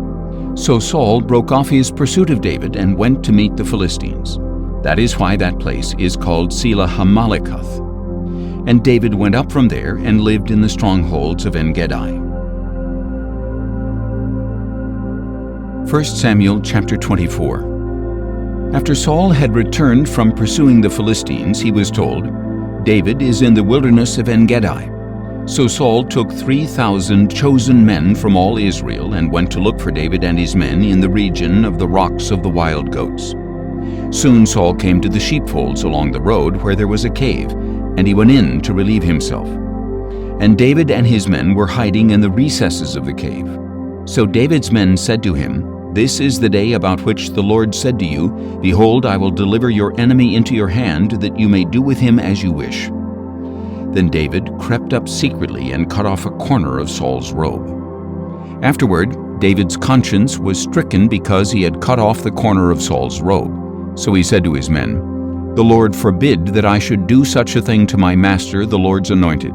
May I never lift my hand against him, since he is the Lord's anointed." With these words David restrained his men, and he did not let them rise up against Saul. Then Saul left the cave and went on his way. After that, David got up, went out of the cave, and called out to Saul, "My lord the king." When Saul looked behind him, David bowed face down in reverence and said to Saul, "Why do you listen to the words of men who say, 'Look, David intends to harm you'? Behold, this day you have seen with your own eyes that the Lord delivered you into my hand in the cave. I was told to kill you, but I spared you and said, 'I will not lift my hand against my Lord, since he is the Lord's anointed.' See, my father, look at the corner of your robe in my hand, for I cut it off, but I did not kill you. See and know that there is no evil or rebellion in my hands. I have not sinned against you, even though you are hunting me down to take my life. May the Lord judge between you and me, and may the Lord take vengeance on you, but my hand will never be against you. As the old proverb says, wickedness proceeds from the wicked, but my hand will never be against you. Against whom has the king of Israel come out? Whom are you pursuing? A dead dog? A flea? May the Lord be our judge and decide between you and me. May he take notice and plead my case and deliver me from your hand." When David had finished saying these things, Saul called back, "Is that your voice, David my son?" Then Saul wept aloud and said to David, "You are more righteous than I, for you have rewarded me with good, though I have rewarded you with evil. And you have shown this day how well you have dealt with me. For when the Lord delivered me into your hand, you did not kill me. When a man finds his enemy, does he let him go away unharmed? May the Lord reward you with good for what you have done for me this day. Now I know for sure that you will be king, and that the kingdom of Israel will be established in your hands. So now, swear to me by the Lord that you will not cut off my descendants or wipe out my name from my father's house." So David gave his oath to Saul. Then Saul returned home, but David and his men went up to the stronghold. 1 Samuel chapter 25. When Samuel died, all Israel gathered to mourn for him, and they buried him at his home in Ramah. Then David set out and went down to the wilderness of Paran. Now there was a man in Maon whose business was in Carmel. He was a very wealthy man with 1,000 goats and 3,000 sheep, which he was shearing in Carmel. His name was Nabal, and his wife's name was Abigail. She was an intelligent and beautiful woman, but her husband, a Calebite, was harsh and evil in his dealings. While David was in the wilderness, he heard that Nabal was shearing sheep. So David sent 10 young men and instructed them, "Go up to Nabal at Carmel, greet him in my name, and say to him, 'Long life to you, and peace to you and your house, and to all that belongs to you. Now I hear that it is time for shearing. When your shepherds were with us, we did not harass them, and nothing of theirs was missing the whole time they were in Carmel. Ask your young men, and they will tell you. So let my young men find favor with you, for we have come on the day of a feast. Please give whatever you can afford to your servants and to your son David." When David's young men arrived, they relayed all these words to Nabal on behalf of David. Then they waited. But Nabal asked them, "Who is David? Who is this son of Jesse? Many servants these days are breaking away from their masters. Why should I take my bread and water and the meat I have slaughtered for my shearers and give them to these men whose origin I do not know?" So David's men turned around and went back, and they relayed to him all these words. And David said to his men, "Strap on your swords." So David and all his men put on their swords, and about 400 men followed David, while 200 stayed with the supplies. Meanwhile, one of Nabal's young men informed Nabal's wife Abigail, "Look, David sent messengers from the wilderness to greet our master, but he scolded them. Yet these men were very good to us. When we were in the field, we were not harassed, and nothing of ours went missing the whole time we lived among them. They were a wall around us, both day and night, the whole time we were herding our sheep near them. Now consider carefully what you must do, because disaster looms over our master and all his household, for he is such a scoundrel that nobody can speak to him." Then Abigail hurried and took 200 loaves of bread, 2 skins of wine, 5 butchered sheep, 5 seahs of roasted grain, 100 clusters of raisins, and 200 cakes of figs. She loaded them on donkeys and said to her young men, "Go ahead of me, I will be right behind you." But she did not tell her husband Nabal. As Abigail came riding her donkey into a mountain ravine, she saw David and his men coming down toward her, and she met them. Now David had just finished saying, "In vain I have protected all that belonged to this man in the wilderness. Nothing that belongs to him has gone missing, yet he has paid me back evil for good. May God punish David, and ever so severely, if I let one of Nabal's men survive until morning." When Abigail saw David, she quickly got off the donkey, fell face down, and bowed before him. She fell at his feet and said, "My lord, may the blame be on me alone, but please let your servant speak to you. Hear the words of your servant. My lord should pay no attention to this scoundrel Nabal, for he lives up to his name. His name means fool, and folly accompanies him. I, your servant, did not see my lord's young men whom you sent. Now, my lord, as surely as the Lord lives and you yourself live, the Lord has held you back from coming to bloodshed and avenging yourself with your own hand. May your enemies and those who seek harm for my lord be like Nabal. Now let this gift your servant has brought to my lord be given to the young men who follow you. Please forgive your servant's offense, for the Lord will surely make a lasting dynasty for my lord, because he fights the Lord's battles. May no evil be found in you as long as you live. And should someone pursue you and seek your life, then the life of my lord will be bound securely by the Lord your God in the bundle of the living. But he shall fling away the lives of your enemies like stones from a sling. When the Lord has done for my lord all the good he promised, and when he has appointed you ruler over Israel, then my lord will have no remorse or guilt of conscience over needless bloodshed and revenge. And when the Lord has dealt well with my lord, may you remember your maidservant." Then David said to Abigail, "Blessed be the Lord, the God of Israel, who sent you to meet me this day. Blessed is your discernment, and blessed are you, because today you kept me from bloodshed and from avenging myself by my own hand. Otherwise, as surely as the Lord, the God of Israel, lives, who has restrained me from harming you, if you had not come quickly to meet me, then surely no male belonging to Nabal would have been left alive by morning light." Then David accepted from her hand what she had brought him, and he said to her, "Go home in peace. See, I have heeded your voice and granted your request." When Abigail returned to Nabal, there he was in the house holding a feast fit for a king, in high spirits and very drunk. So she told him nothing until morning light. In the morning, when Nabal was sober, his wife told him about these events, and his heart failed within him, and he became like a stone. About 10 days later, the Lord struck Nabal dead. On hearing that Nabal was dead, David said, "Blessed be the Lord, who has upheld my cause against the reproach of Nabal, and has restrained his servant from evil. For the Lord has brought the wickedness of Nabal down upon his own head." Then David sent word to Abigail asking for her in marriage. When his servants came to Abigail at Carmel, they said, "David has sent us to take you as his wife."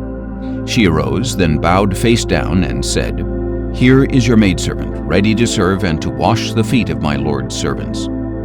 So Abigail hurried and got on a donkey, and attended by 5 of her maidens, she followed David's messengers and became his wife.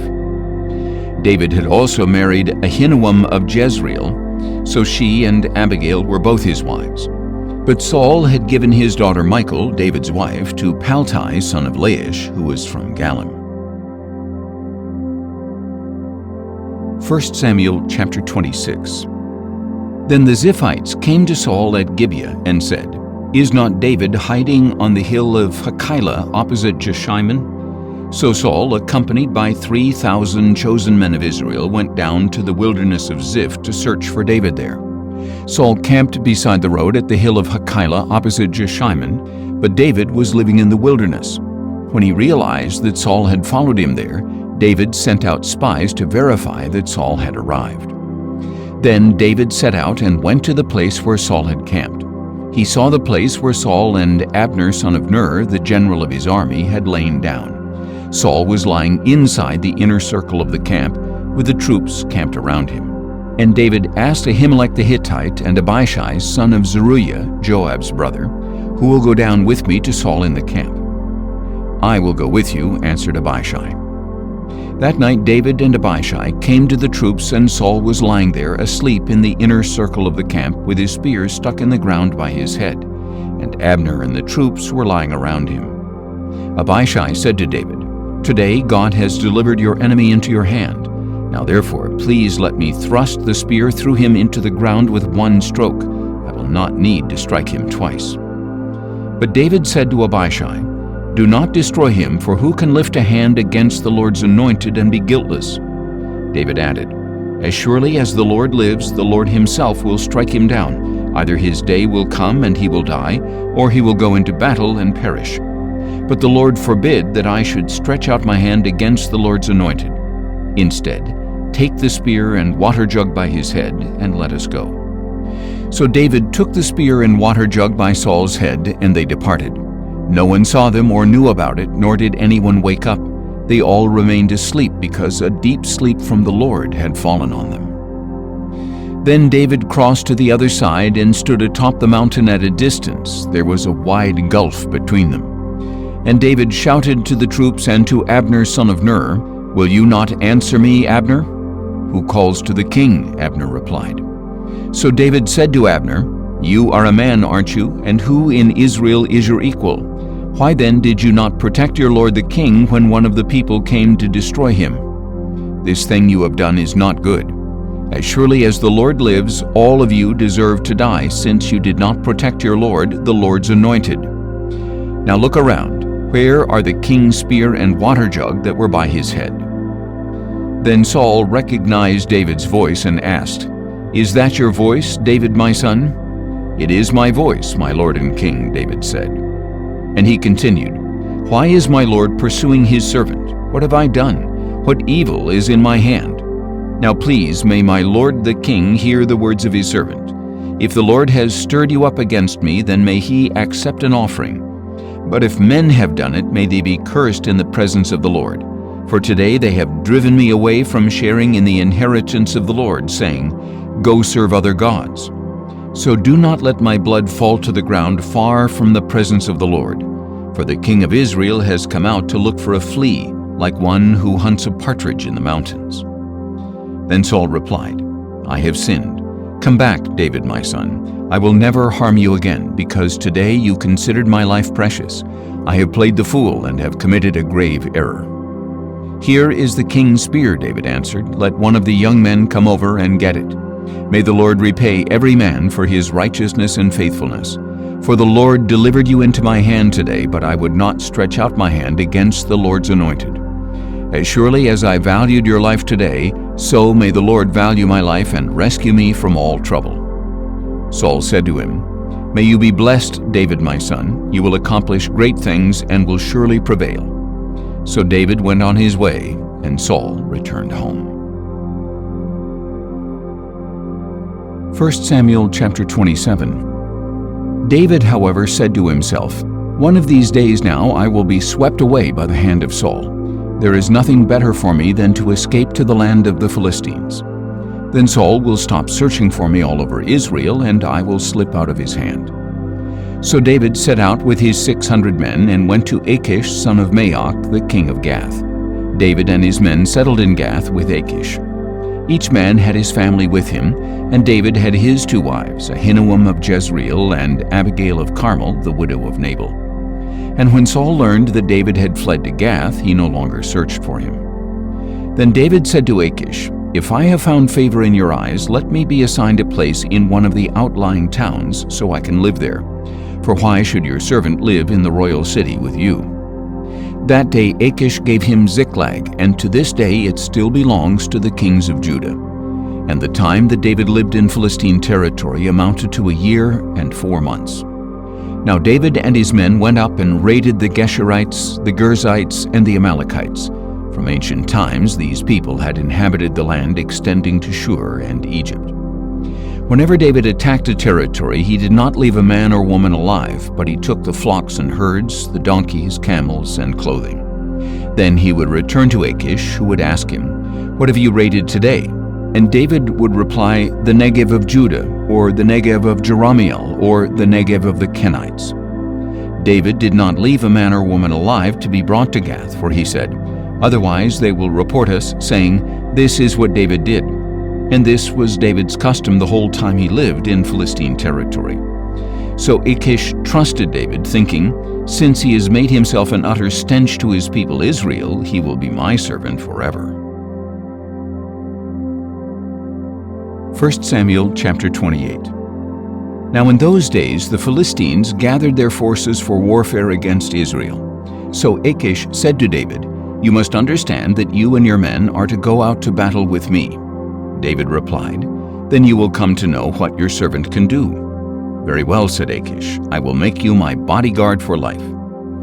Now by this time Samuel had died, and all Israel had mourned for him and buried him in Ramah, his own city.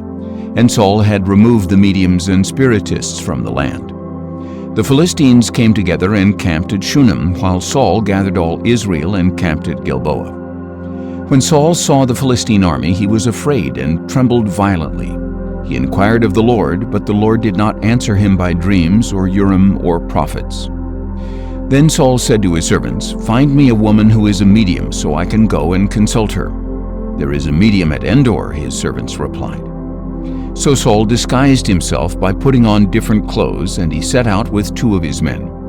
They came to the woman at night, and Saul said, "Consult a spirit for me. Bring up for me the one I name." But the woman replied, "Surely you know what Saul has done, how he has killed the mediums and spiritists in the land. Why have you set a trap to get me killed?" Then Saul swore to her by the Lord, "As surely as the Lord lives, no punishment shall come upon you for this." "Whom shall I bring up for you?" the woman asked. "Bring up Samuel," he replied. But when the woman saw Samuel, she cried out in a loud voice and said to Saul, "Why have you deceived me? You are Saul." "Do not be afraid," the king replied. "What do you see?" "I see a god coming up out of the earth," the woman answered. "What does he look like?" asked Saul. "An old man is coming up," she replied, "and he is wearing a robe."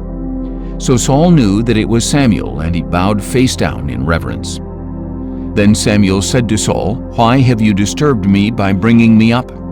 "I'm deeply distressed," replied Saul. "The Philistines are fighting against me, and God has turned away from me. He no longer answers me, either by prophets or by dreams. So I have called on you to tell me what to do." "Why do you consult me?" asked Samuel, "since the Lord has turned away from you and become your enemy? He has done exactly what he spoke through me. The Lord has torn the kingship out of your hand and given it to your neighbor David. Because you did not obey the Lord or carry out his burning anger against Amalek, the Lord has done this to you today. Moreover, the Lord will deliver Israel with you into the hand of the Philistines, and tomorrow you and your sons will be with me, and the Lord will deliver the army of Israel into the hand of the Philistines." Immediately Saul fell flat on the ground, terrified by the words of Samuel. And his strength was gone because he had not eaten anything all that day and night.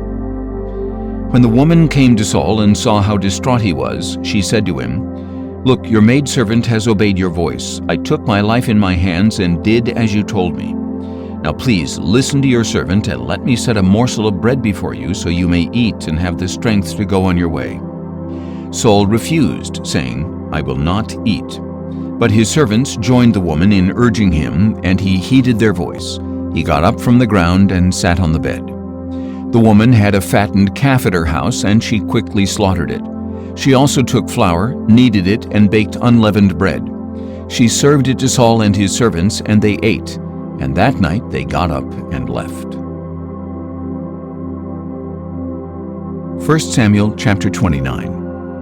Now the Philistines brought all their forces together at Aphek, while Israel camped by the spring in Jezreel. As the Philistine leaders marched out their units of hundreds and thousands, David and his men marched behind them with Achish. Then the commanders of the Philistines asked, "What about these Hebrews?" Achish replied, "Is this not David, the servant of King Saul of Israel? He has been with me all these days, even years, and from the day he defected until today I have found no fault in him." But the commanders of the Philistines were angry with Achish and told him, "Send that man back and let him return to the place you assigned him. He must not go down with us into battle only to become our adversary during the war. What better way for him to regain the favor of his master than with the heads of our men? Is this not the David about whom they sing in their dances? Saul has slain his thousands and David his tens of thousands?"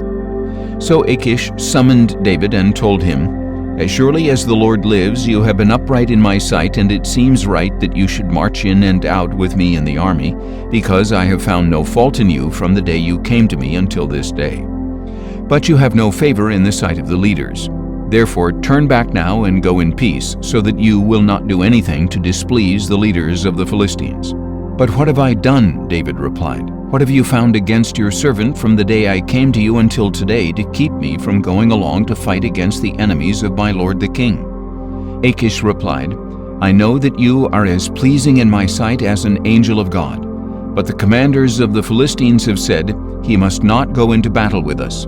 Now then, get up early in the morning along with your master's servants who came with you, and go as soon as it is light." So David and his men got up early in the morning to return to the land of the Philistines, and the Philistines went up to Jezreel. 1 Samuel chapter 30. On the third day, David and his men arrived in Ziklag, and the Amalekites had raided the Negev, attacked Ziklag, and burned it down.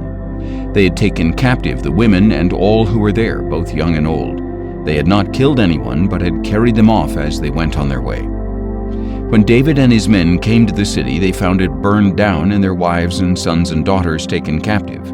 So David and the troops with him lifted up their voices and wept until they had no strength left to weep. David's two wives, Ahinoam of Jezreel and Abigail the widow of Nabal of Carmel, had been taken captive. And David was greatly distressed because the people spoke of stoning him, because the soul of every man grieved for his sons and daughters. But David found strength in the Lord his God. Then David said to Abiathar the priest, the son of Ahimelech, "Bring me the ephod." So Abiathar brought it to him, and David inquired of the Lord, "Should I pursue these raiders? Will I overtake them?"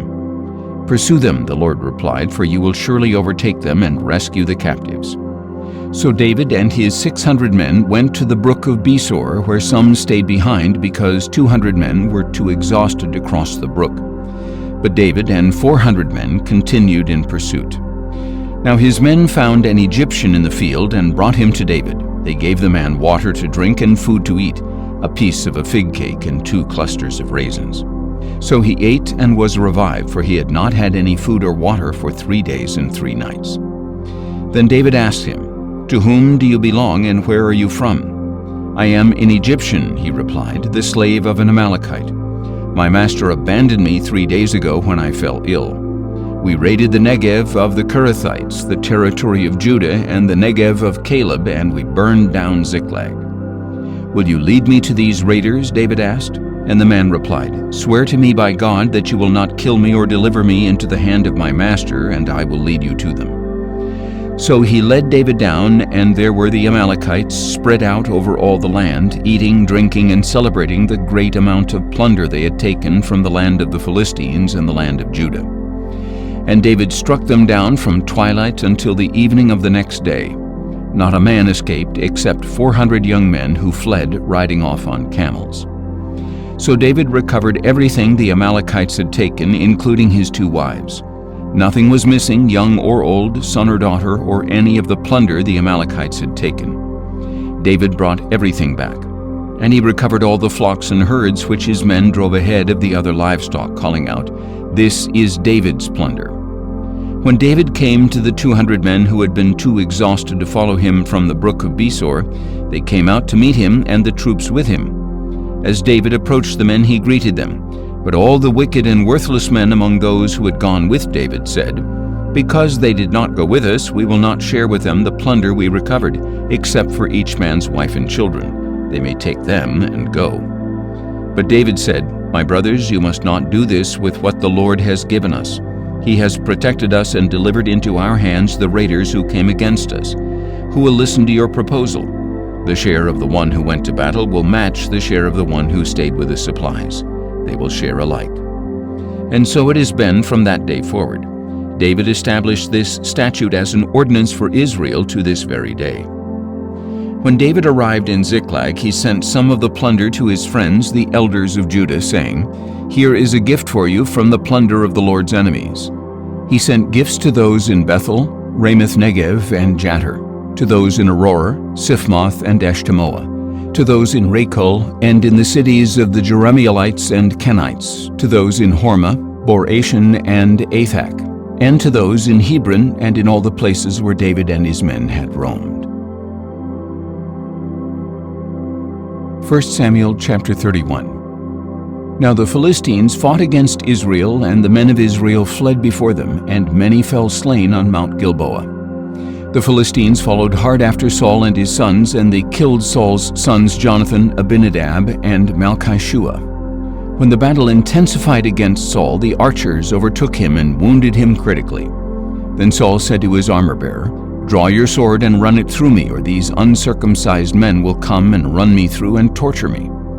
But his armor-bearer was terrified and refused to do it. So Saul took his own sword and fell on it. When his armor-bearer saw that Saul was dead, he too fell on his own sword and died with him. So Saul, his 3 sons, his armor-bearer, and all his men died together that same day. When the Israelites along the valley and those on the other side of the Jordan saw that the army of Israel had fled and that Saul and his sons had died, they abandoned their cities and ran away. So the Philistines came and occupied their cities.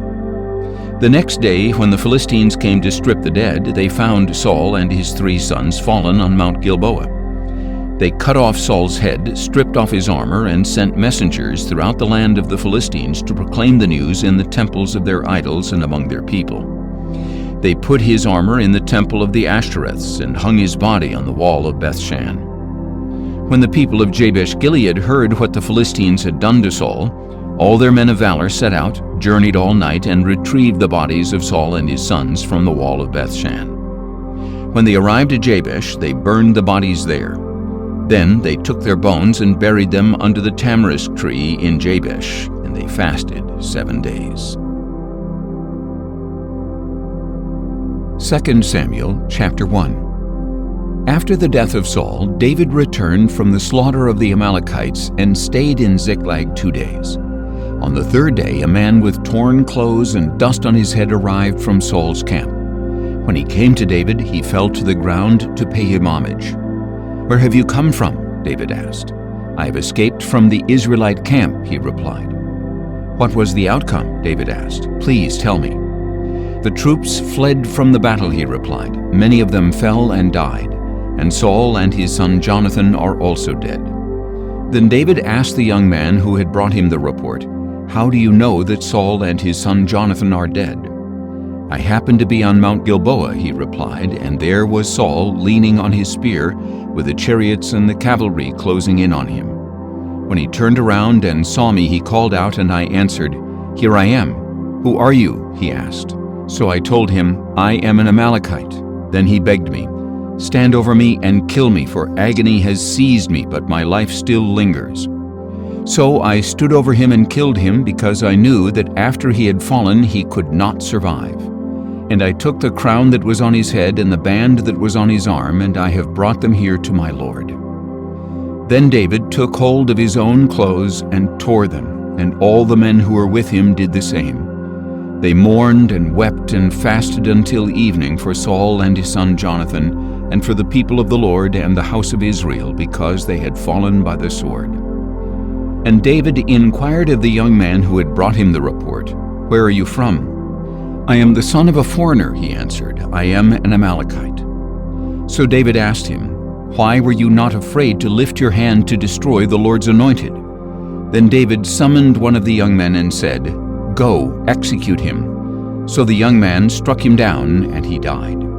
For David had said to the Amalekite, "Your blood be on your own head, because your own mouth has testified against you, saying, 'I killed the Lord's anointed.'" Then David took up this lament for Saul and his son Jonathan, and he ordered that the sons of Judah be taught the song of the bow. It is written in the book of Jashar. "Your glory, O Israel, lies slain on your heights, how the mighty have fallen. Tell it not in Gath, proclaim it not in the streets of Ashkelon, lest the daughters of the Philistines rejoice and the daughters of the uncircumcised exult. O mountains of Gilboa, may you have no dew or rain, no fields yielding offerings of grain. For there the shield of the mighty was defiled, the shield of Saul, no longer anointed with oil. From the blood of the slain, from the fat of the mighty, the bow of Jonathan did not retreat, and the sword of Saul did not return empty. Saul and Jonathan, beloved and delightful in life, were not divided in death. They were swifter than eagles, they were stronger than lions.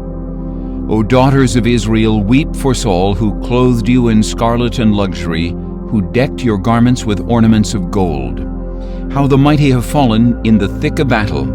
Jonathan lies slain on your heights. I grieve for you, Jonathan, my brother. You were delightful to me. Your love to me was extraordinary, surpassing the love of women. How the mighty have fallen, and the weapons of war have perished. 2 Samuel chapter 2. Some time later, David inquired of the Lord, "Should I go up to one of the towns of Judah?" "Go up," the Lord answered. Then David asked, "Where should I go?" "To Hebron," replied the Lord. So David went there with his 2 wives, Ahinoam of Jezreel and Abigail, the widow of Nabal of Carmel. David also took the men who were with him, each with his household, and they settled in the towns near Hebron. Then the men of Judah came to Hebron, and there they anointed David king over the house of Judah. And they told David, "It was the men of Jabesh-Gilead who buried Saul." So David sent messengers to the men of Jabesh-Gilead to tell them, "The Lord bless you, because you showed this kindness to Saul your lord when you buried him. Now may the Lord show you loving devotion and faithfulness, and I will also show you the same favor because you have done this. Now then, be strong and courageous, for though Saul your lord is dead, the house of Judah has anointed me as their king." Meanwhile, Abner, son of Ner, the commander of Saul's army, took Saul's son Ishbosheth, moved him to Mahanaim, and made him king over Gilead, Asher, Jezreel, Ephraim, and Benjamin, over all Israel. Saul's son Ishbosheth was 40 years old when he began to reign over Israel, and he reigned for 2 years. The house of Judah, however, followed David, and the length of time that David was king in Hebron over the house of Judah was 7 years and 6 months. One day Abner, son of Ner, and the servants of Ishbosheth, son of Saul, marched out from Mahanaim to Gibeon. So Joab, son of Zeruiah, along with the servants of David, marched out and met them by the pool of Gibeon. And the 2 camps took up positions on opposite sides of the pool. Then Abner said to Joab, "Let us have the young men get up and compete before us." "Let them get up," Joab replied. So they got up and were counted off, 12 for Benjamin and Ishbosheth, son of Saul, and 12 for David. Then each man grabbed his opponent by the head and thrust his sword into his opponent's side, and they all fell together. So this place, which is in Gibeon, is called Helkath Hazurim. The battle that day was intense, and Abner and the men of Israel were defeated by the servants of David. The 3 sons of Zeruiah were there, Joab, Abishai, and Asahel. Now Asahel was fleet of foot like a wild gazelle, and he chased Abner, not turning to the right or to the left in his pursuit. And Abner glanced back and said, "Is that you, Asahel?" "It is," Asahel replied. So Abner told him, "Turn to your right or to your left, seize one of the young men and take his equipment for yourself." But Asahel would not stop chasing him. Once again Abner warned Asahel, "Stop chasing me. Why should I strike you to the ground? How could I show my face to your brother Joab?" But Asahel refused to turn away, so Abner thrust the butt of his spear into his stomach, and it came out his back, and he fell dead on the spot.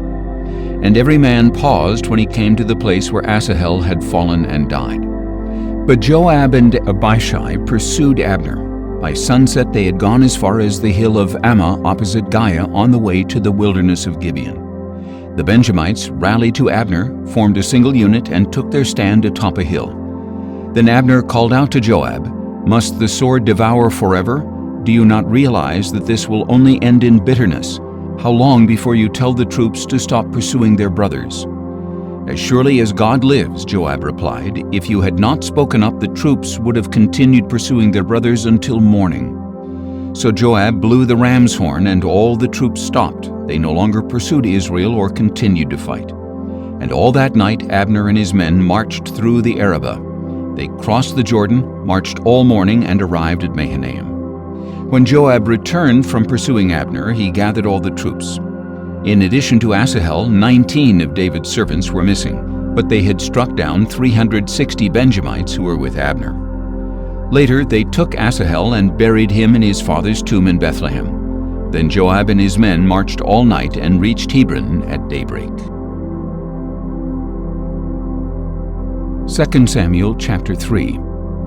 Now the war between the house of Saul and the house of David was protracted, and David grew stronger and stronger while the house of Saul grew weaker and weaker.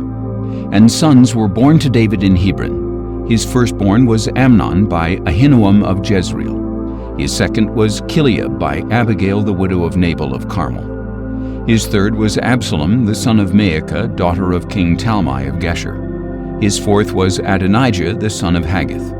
His fifth was Shephatiah the son of Abital, and his sixth was Ithream by David's wife Eglah. These sons were born to David in Hebron. During the war between the house of Saul and the house of David, Abner had continued to strengthen his position in the house of Saul.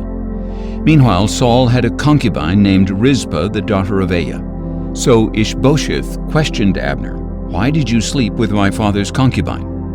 Abner was furious over Ishbosheth's accusation. "Am I the head of a dog that belongs to Judah?" he asked. "All this time I have been loyal to the house of your father Saul, to his brothers and to his friends. I have not delivered you into the hand of David, but now you accuse me of wrongdoing with this woman. May God punish Abner and ever so severely if I do not do for David what the Lord has sworn to him, to transfer the kingdom from the house of Saul and to establish the throne of David over Israel and Judah, from Dan to Beersheba." And for fear of Abner, Ishbosheth did not dare to say another word to him. Then Abner sent messengers in his place to say to David, "To whom does the land belong? Make your covenant with me, and surely my hand will be with you to bring all Israel over to you." "Good," replied David, "I will make a covenant with you, but there is one thing I require of you. Do not appear before me unless you bring Saul's daughter Michal when you come to see me." Then David sent messengers to say to Ishbosheth, son of Saul, "Give me back my wife Michal, whom I betrothed to myself for 100 Philistine foreskins." So Ishbosheth sent and took Michal from her husband Paltiel, son of Laish. Her husband followed her, weeping all the way to Bahurim. Then Abner said to him, "Go back." So he returned home. Now Abner conferred with the elders of Israel and said, "In the past you sought David as your king. Now take action, because the Lord has said to David, 'Through my servant David I will save my people Israel from the hands of the Philistines and of all their enemies.'" Abner also spoke to the Benjamites and went to Hebron to tell David all that seemed good to Israel and to the whole house of Benjamin. When Abner and 20 of his men came to David at Hebron, David held a feast for them. Then Abner said to David, "Let me go at once, and I will gather all Israel to my lord the king, that they may make a covenant with you, and that you may rule over all that your heart desires." So David dismissed Abner, and he went in peace. Just then David's soldiers and Joab returned from a raid, bringing with them a great plunder. But Abner was not with David in Hebron, because David had sent him on his way in peace. When Joab and all his troops arrived, he was informed, "Abner son of Ner came to see the king, who sent him on his way in peace." So Joab went to the king and said, "What have you done? Look, Abner came to you. Why did you dismiss him? Now he is getting away. Surely you realize that Abner son of Ner came to deceive you and to track your movements and all that you are doing." As soon as Joab had left David, he sent messengers after Abner, who brought him back from the well of Sirah, but David was unaware of it. When Abner returned to Hebron, Joab pulled him aside into the gateway as if to speak to him privately, and there Joab stabbed him in the stomach. So Abner died on account of the blood of Joab's brother Asahel. Afterward David heard about this and said, "I and my kingdom are forever guiltless before the Lord concerning the blood of Abner son of Ner. May it whirl over the heads of Joab and the entire house of his father, and may the house of Joab never be without one having a discharge or skin disease, or one who leans on a staff or falls by the sword or lacks food." Joab and his brother Abishai murdered Abner because he had killed their brother Asahel in the battle at Gibeon. Then David ordered Joab and all the people with him, "Tear your clothes, put on sackcloth, and mourn before Abner." And King David himself walked behind the funeral bier. When they buried Abner in Hebron, the king wept aloud at Abner's tomb, and all the people wept. And the king sang this lament for Abner: "Should Abner die the death of a fool? Your hands were not bound, your feet were not fettered. As a man falls before the wicked, so also you fell." And all the people wept over him even more. Then all the people came and urged David to eat something while it was still day, but David took an oath, saying, "May God punish me and ever so severely if I taste bread or anything else before the sun sets." All the people took note and were pleased.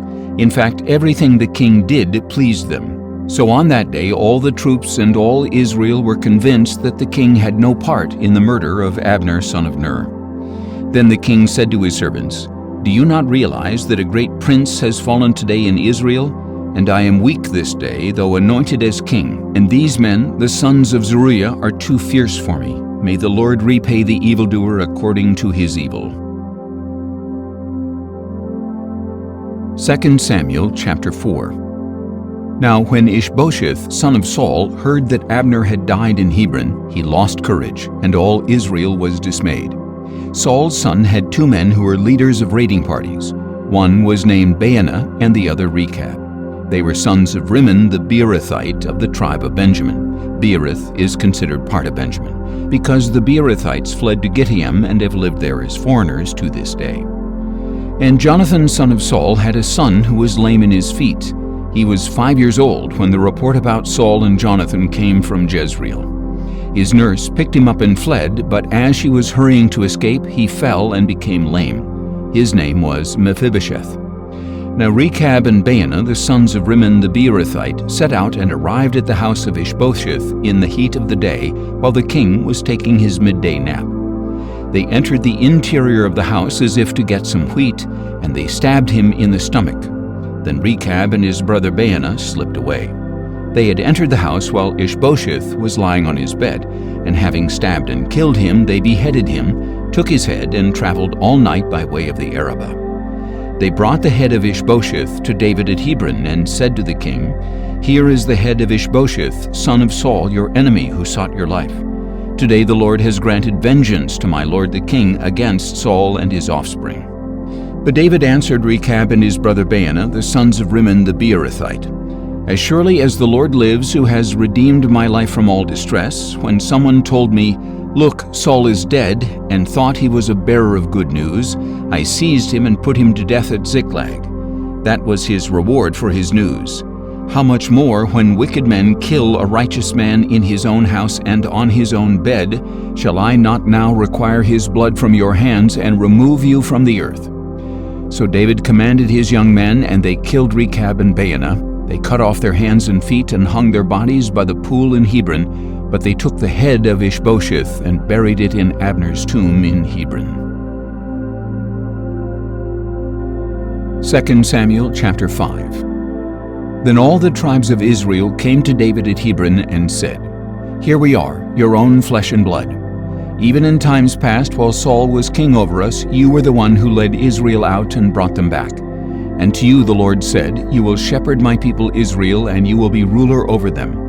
So all the elders of Israel came to the king at Hebron, where King David made with them a covenant before the Lord, and they anointed him king over Israel. David was 30 years old when he became king, and he reigned 40 years. In Hebron he reigned over Judah 7 years and 6 months, and in Jerusalem he reigned 33 years over all Israel and Judah.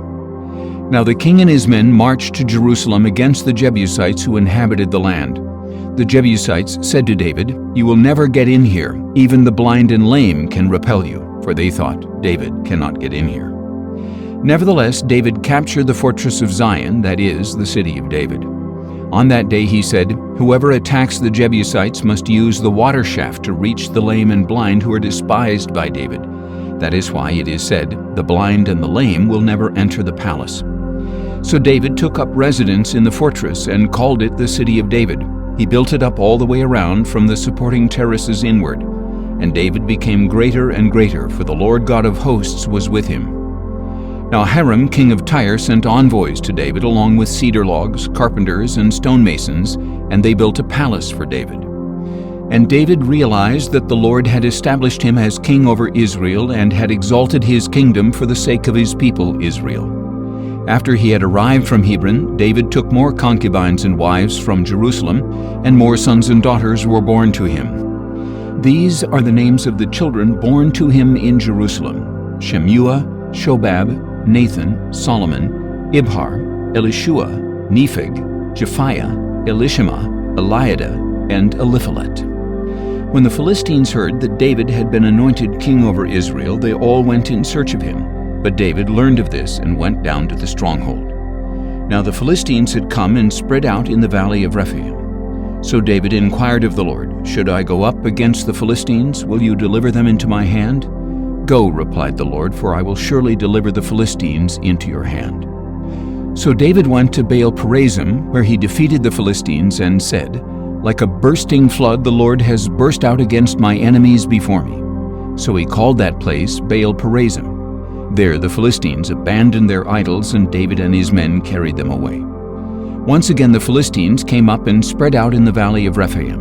So David inquired of the Lord, who answered, "Do not march straight up, but circle around behind them and attack them in front of the balsam trees. As soon as you hear the sound of marching in the tops of the balsam trees, move quickly, because this will mean that the Lord has marched out before you to strike the camp of the Philistines." So David did as the Lord had commanded him, and he struck down the Philistines all the way from Gibeon to Gezer. 2 Samuel chapter 6. David again assembled the chosen men of Israel, 30,000 in all. And he and all his troops set out for Baale of Judah to bring up from there the ark of God, which is called by the name of the Lord of hosts, who is enthroned between the cherubim that are on it. They set the ark of God on a new cart and brought it from the house of Abinadab, which was on the hill. Uzzah and Ahio, the sons of Abinadab, were guiding the new cart, bringing with it the ark of God, and Ahio was walking in front of the ark. David and all the house of Israel were celebrating before the Lord with all kinds of wood instruments, harps, stringed instruments, tambourines, sistrums, and cymbals. When they came to the threshing floor of Nacon, Uzzah reached out and took hold of the ark of God, because the oxen had stumbled. And the anger of the Lord burned against Uzzah, and God struck him down on the spot for his irreverence, and he died there beside the ark of God. Then David became angry because the Lord had burst forth against Uzzah, so he named that place Perez Uzzah, as it is called to this day. That day David feared the Lord and asked, "How can the ark of the Lord ever come to me?" So he was unwilling to move the ark of the Lord to the city of David. Instead, he took it aside to the house of Obed-Edom the Gittite. Thus the ark of the Lord remained in the house of Obed-Edom the Gittite for 3 months, and the Lord blessed him and all his household. Now it was reported to King David, "The Lord has blessed the house of Obed-Edom and all that belongs to him because of the ark of God." So David went and had the ark of God brought up from the house of Obed-Edom into the city of David with rejoicing. When those carrying the ark of the Lord had advanced 6 paces, he sacrificed an ox and a fattened calf. And David, wearing a linen ephod, danced with all his might before the Lord, while he and all the house of Israel brought up the ark of the Lord with shouting and the sounding of the ram's horn. As the ark of the Lord was entering the city of David, Saul's daughter Michal looked down from a window and saw King David leaping and dancing before the Lord, and she despised him in her heart. So they brought the ark of the Lord and set it in its place inside the tent that David had pitched for it. Then David offered burnt offerings and peace offerings before the Lord. When David had finished sacrificing the burnt offerings and peace offerings, he blessed the people in the name of the Lord of hosts. Then he distributed to every man and woman among the multitude of Israel a loaf of bread, a date cake, and a raisin cake. And all the people departed, each for his own home. As soon as David returned home to bless his own household, Saul's daughter Michal came out to meet him. "How the king of Israel has distinguished himself today," she said. "He has uncovered himself today in the sight of the maidservants of his subjects, like a vulgar person would do." But David said to Michal, "I was dancing before the Lord, who chose me over your father and all his house when he appointed me ruler over the Lord's people Israel. I will celebrate before the Lord, and I will humiliate and humble myself even more than this. Yet I will be honored by the maidservants of whom you have spoken." And Michal, the daughter of Saul, had no children to the day of her death. 2 Samuel chapter 7. After the king had settled into his palace and the Lord had given him rest from all his enemies around him, he said to Nathan the prophet, "Here I am, living in a house of cedar, while the ark of God remains in a tent." And Nathan replied to the king, "Go and do all that is in your heart, for the Lord is with you." But that night the word of the Lord came to Nathan, saying, Go and tell my servant David that this is what the Lord says. Are you the one to build for me a house to dwell in? For I have not dwelt in a house from the day I brought the Israelites up out of Egypt until this day, but I have moved about with a tent as my dwelling.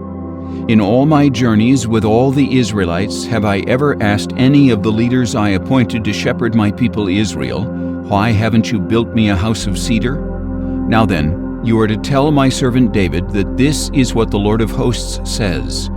I took you from the pasture, from following the flock, to be the ruler over my people Israel. I have been with you wherever you have gone, and I have cut off all your enemies from before you. Now I will make for you a name like the greatest in the land, and I will provide a place for my people Israel, and will plant them so that they may dwell in a place of their own and be disturbed no more. No longer will the sons of wickedness oppress them as they did at the beginning and have done since the day I appointed judges over my people Israel. I will give you rest from all your enemies. The Lord declares to you that He Himself will establish a house for you. And when your days are fulfilled and you rest with your fathers, I will raise up your descendant after you, who will come from your own body, and I will establish his kingdom. He will build a house for my name, and I will establish the throne of his kingdom forever. I will be his father, and he will be my son. When he does wrong, I will discipline him with the rod of men and with the blows of the sons of men. But my loving devotion will never be removed from him as I removed it from Saul, whom I moved out of your way. Your house and kingdom will endure forever before me, and your throne will be established forever. So Nathan relayed to David all the words of this entire vision. Then King David went in, sat before the Lord, and said, Who am I, O Lord God, and what is my house that you have brought me this far? And as if this was a small thing in your eyes, O Lord God, you have also spoken about the future of the house of your servant. Is this your custom with man, O Lord God?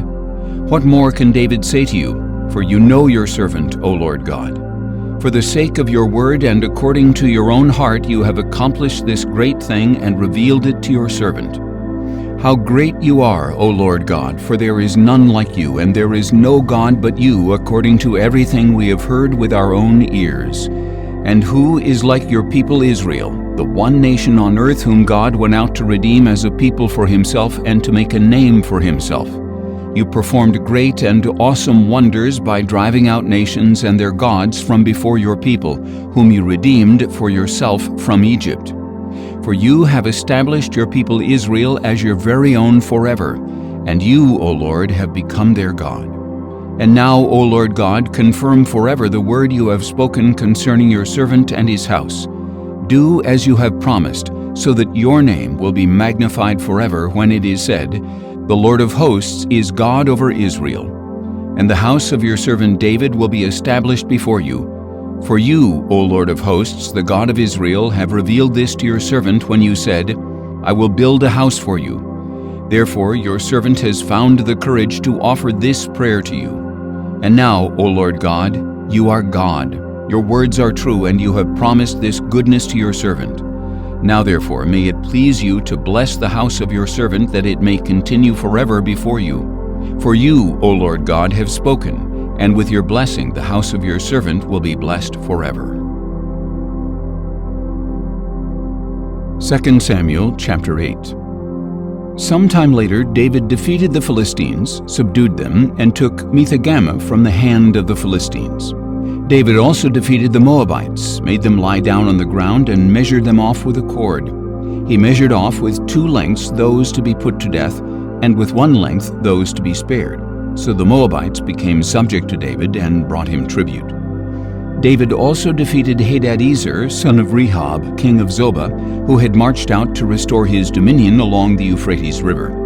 David captured from him 1,000 chariots, 7,000 charioteers, and 20,000 foot soldiers, and he hamstrung all the horses except 100 he kept for the chariots. When the Arameans of Damascus came to help King Hadadezer of Zobah, David struck down 22,000 men. Then he placed garrisons in Aram of Damascus, and the Arameans became subject to David and brought him tribute. So the Lord made David victorious wherever he went. And David took the gold shields that belonged to the officers of Hadadezer and brought them to Jerusalem. And from Beta and Berothai, cities of Hadadezer, King David took a large amount of bronze. When King Toi of Hamath heard that David had defeated the entire army of Hadadezer, he sent his son Joram to greet King David and bless him for fighting and defeating Hadadezer, who had been at war with Toi. Joram brought with him articles of silver and gold and bronze, and King David dedicated these to the Lord along with the silver and gold he had dedicated from all the nations he had subdued, from Edom and Moab, from the Ammonites and Philistines and Amalekites, and from the spoil of Hadadezer, son of Rehob, king of Zobah.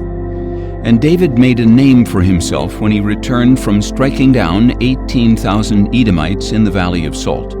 He placed garrisons throughout Edom, and all the Edomites were subject to David. So the Lord made David victorious wherever he went.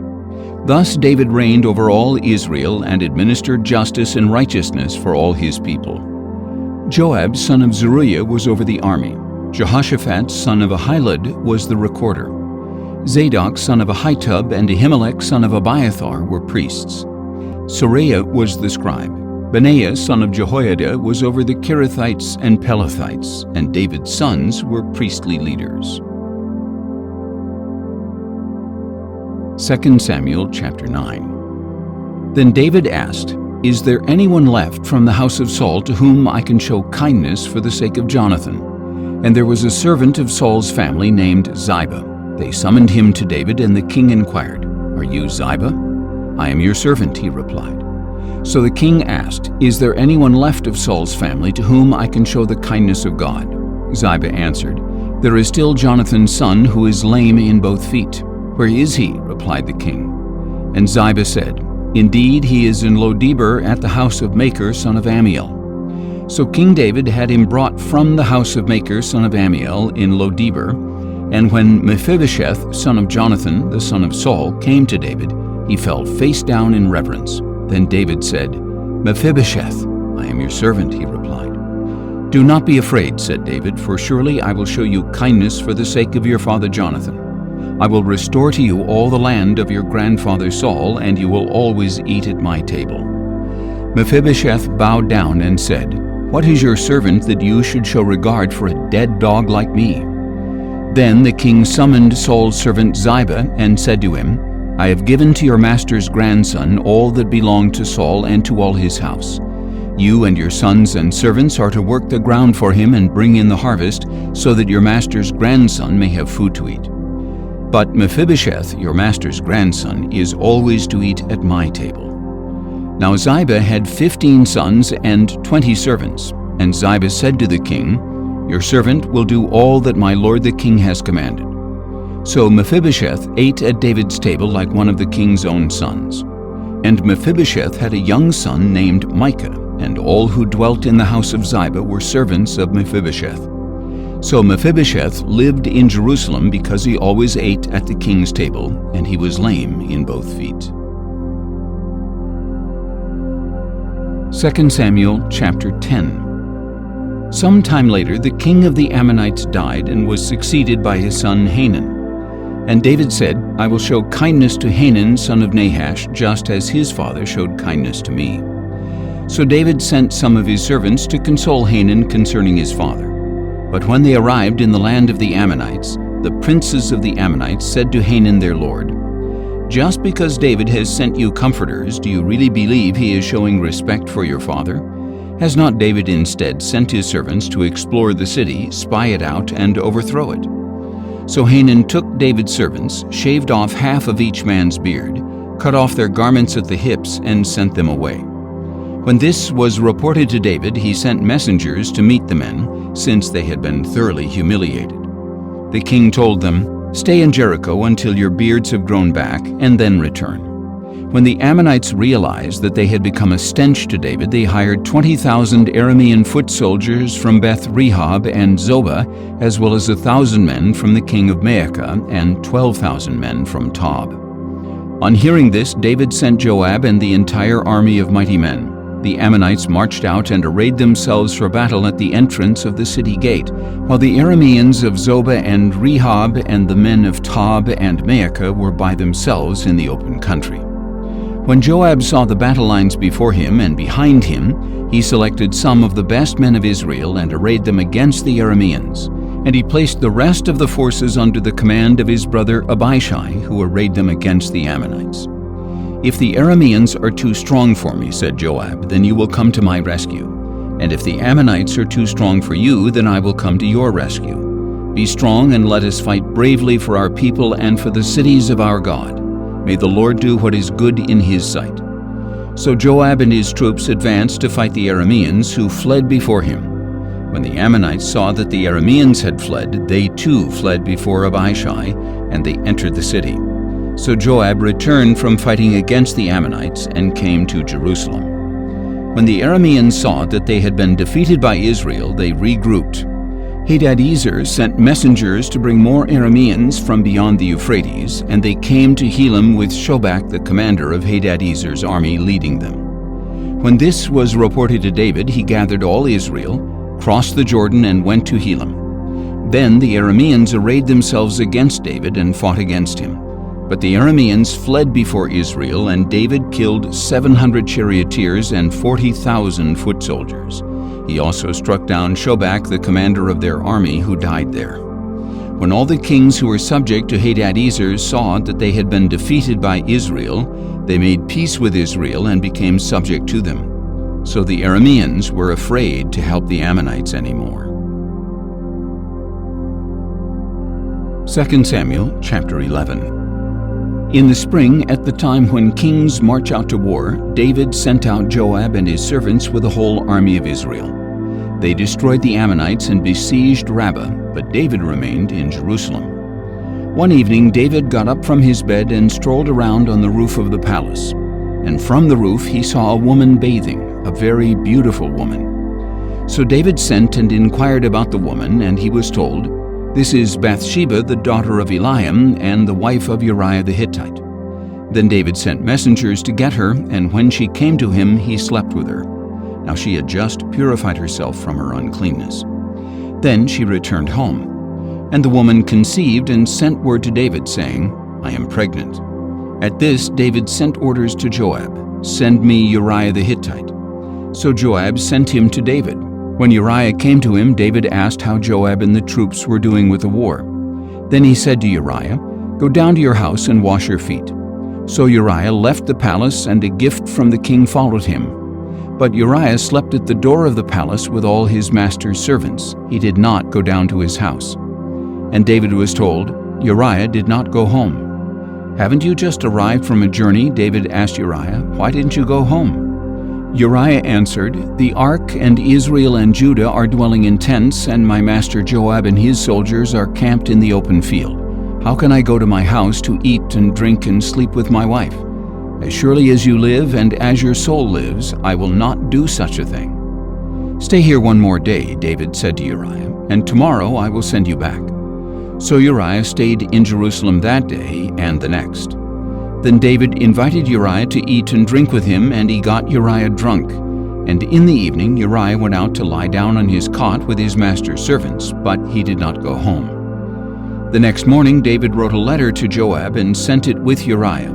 In the letter he wrote, "Put Uriah at the front of the fiercest battle, then withdraw from him so that he may be struck down and killed." So as Joab besieged the city, he assigned Uriah to a place where he saw the strongest enemy soldiers. And when the men of the city came out and fought against Joab, some of David's servants fell, and Uriah the Hittite also died. Joab sent to David a full account of the battle and instructed the messenger, "When you have finished giving the king all the details of the battle, if the king's anger flares, he may ask you, 'Why did you get so close to the city to fight? Did you not realize they would shoot from atop the wall? Who is the one to strike Abimelech, son of Jerubbesheth? Was it not a woman who dropped an upper millstone on him from the wall so that he died in Thebez? Why did you get so close to the wall? If so, then you are to say, 'Your servant Uriah the Hittite is dead as well.'" So the messenger set out and reported to David all that Joab had sent him to say. The messenger said to David, The men overpowered us and came out against us in the field, but we drove them back to the entrance of the gate. Then the archers shot at your servants from the wall, and some of the king's servants were killed, and your servant Uriah the Hittite is dead as well." Then David told the messenger, "Say this to Joab, 'Do not let this matter upset you, for the sword devours one as well as another. Strengthen your attack against the city and demolish it.'" Encourage him with these words. When Uriah's wife heard that her husband was dead, she mourned for him. And when the time of mourning was over, David had her brought to his house, and she became his wife and bore him a son. But the thing that David had done was evil in the sight of the Lord. 2 Samuel chapter 12. Then the Lord sent Nathan to David, and when he arrived, he said, "There were two men in a certain city, one rich and the other poor. The rich man had a great number of sheep and cattle, but the poor man had nothing except one small ewe lamb that he had bought. He raised it, and it grew up with him and his children. It shared his food and drank from his cup. It slept in his arms and was like a daughter to him. Now a traveler came to the rich man, who refrained from taking one of his own sheep or cattle to prepare for the traveler who had come to him. Instead, he took the poor man's lamb and prepared it for his guest. David burned with anger against the man and said to Nathan, "As surely as the Lord lives, the man who did this deserves to die. Because he has done this thing and has shown no pity, he must pay for the lamb 4 times over." Then Nathan said to David, "You are that man. This is what the Lord, the God of Israel, says. I anointed you king over Israel, and I delivered you from the hand of Saul. I gave your master's house to you and your master's wives into your arms. I gave you the house of Israel and Judah, and if that was not enough, I would have given you even more. Why then have you despised the command of the Lord by doing evil in his sight? You put Uriah the Hittite to the sword and took his wife as your own, for you have slain him with the sword of the Ammonites. Now therefore the sword will never depart from your house, because you have despised me and have taken the wife of Uriah the Hittite to be your own. This is what the Lord says, I will raise up adversity against you from your own house. Before your very eyes I will take your wives and give them to another, and he will lie with them in broad daylight. You have acted in secret, but I will do this thing in broad daylight before all Israel." Then David said to Nathan, "I have sinned against the Lord." "The Lord has taken away your sin," Nathan replied. "You will not die. Nevertheless, because by this deed you have shown utter contempt for the word of the Lord, the son born to you will surely die." After Nathan had gone home, the Lord struck the child that Uriah's wife had borne to David, and he became ill. David pleaded with God for the boy. He fasted and went into his house and spent the night lying in sackcloth on the ground. The elders of his household stood beside him to help him up from the ground, but he was unwilling and would not eat anything with them. On the 7th day, the child died. But David's servants were afraid to tell him that the child was dead, for they said, "Look, while the child was alive, we spoke to him, and he would not listen to us. So how can we tell him the child is dead? He may even harm himself." When David saw that his servants were whispering to one another, he perceived that the child was dead. So he asked his servants, "Is the child dead?" "He is dead," they replied. Then David got up from the ground, washed and anointed himself, changed his clothes, and went into the house of the Lord and worshipped.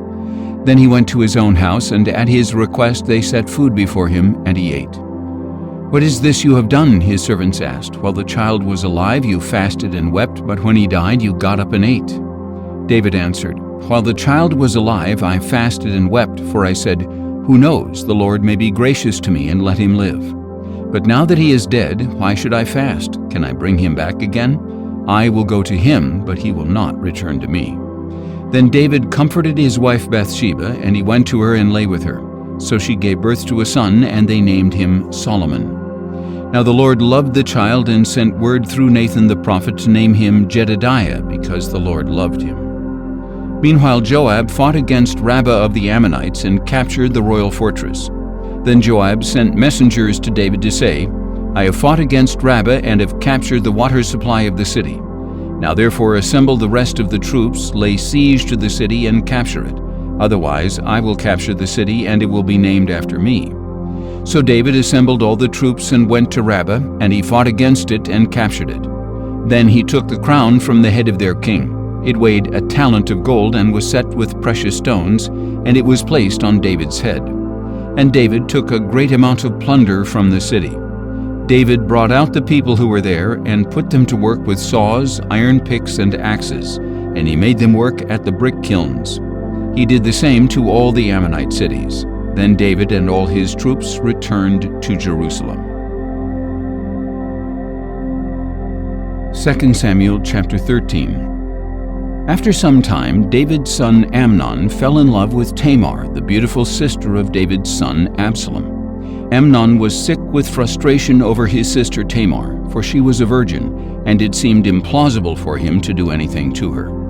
Now Amnon had a friend named Jonadab, the son of David's brother Shimeah. Jonadab was a very shrewd man, so he asked Amnon, "Why are you, the son of the king, so depressed morning after morning? Won't you tell me?" Amnon replied, "I am in love with Tamar, my brother Absalom's sister." Jonadab told him, "Lie down on your bed and pretend you are ill. When your father comes to see you, say to him, 'Please let my sister Tamar come and give me something to eat. Let her prepare it in my sight so I may watch her and eat it from her hand.'" So Amnon lay down and feigned illness. When the king came to see him, Amnon said, "Please let my sister Tamar come and make a couple of cakes in my sight so that I may eat from her hand." Then David sent word to Tamar at the palace, "Please go to the house of Amnon your brother and prepare a meal for him." So Tamar went to the house of her brother Amnon, who was lying down. She took some dough, kneaded it, made cakes in his sight, and baked them. Then she brought the pan and set it down before him, but he refused to eat. "Send everyone away," said Amnon, and everyone went out. Then Amnon said to Tamar, "Bring the food into the bedroom so that I may eat it from your hand."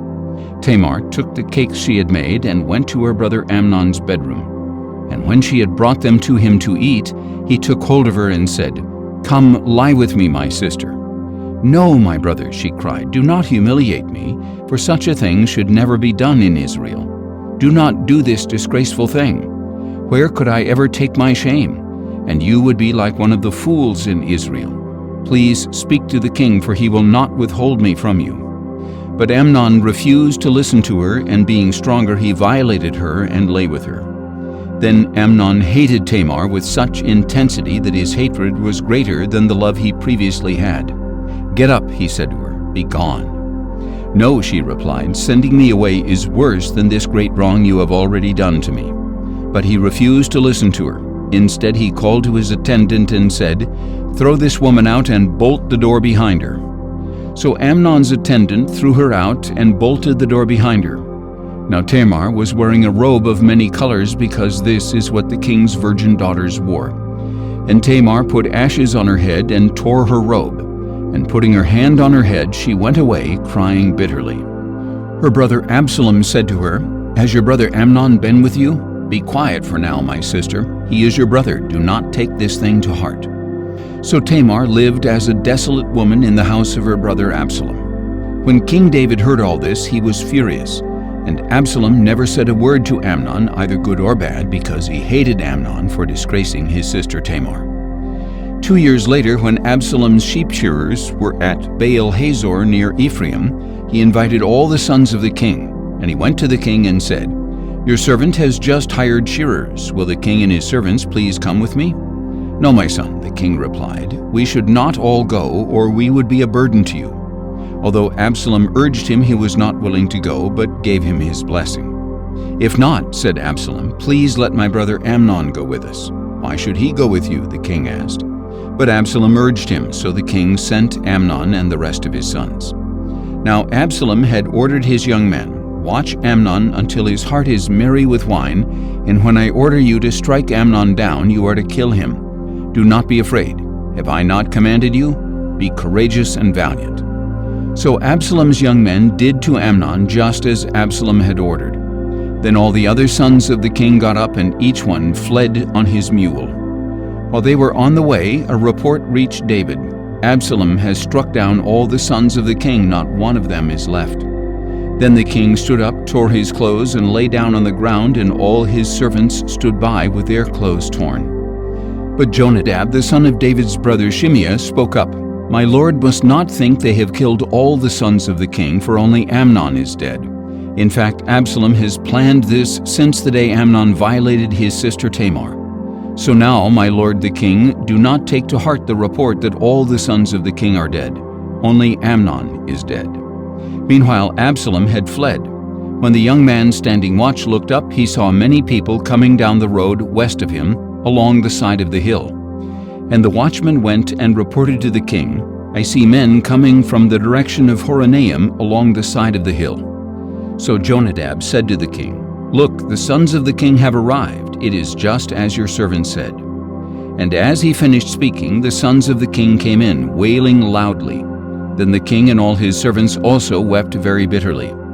Now Absalom fled and went to Talmai, son of Ammihud, the king of Geshur. But David mourned for his son every day. After Absalom had fled and gone to Geshur, he stayed there 3 years. And King David longed to go to Absalom, for he had been consoled over Amnon's death. 2 Samuel chapter 14. Now Joab, son of Zeruiah, perceived that the king's heart longed for Absalom. So Joab sent to Tekoa to bring a wise woman from there. He told her, "Please pretend to be a mourner. Put on clothes for mourning and do not anoint yourself with oil. Act like a woman who has mourned for the dead a long time. Then go to the king and speak these words to him." And Joab put the words in her mouth.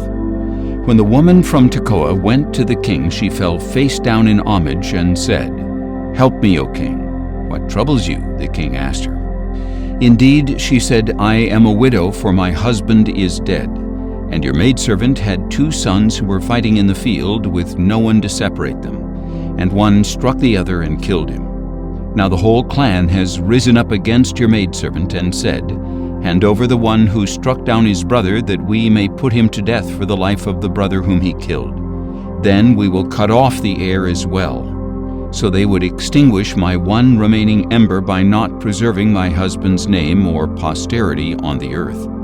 Go home," the king said to the woman, "and I will give orders on your behalf." But the woman of Tekoa said to the king, "My lord the king, may any blame be on me and on my father's house, and may the king and his throne be guiltless."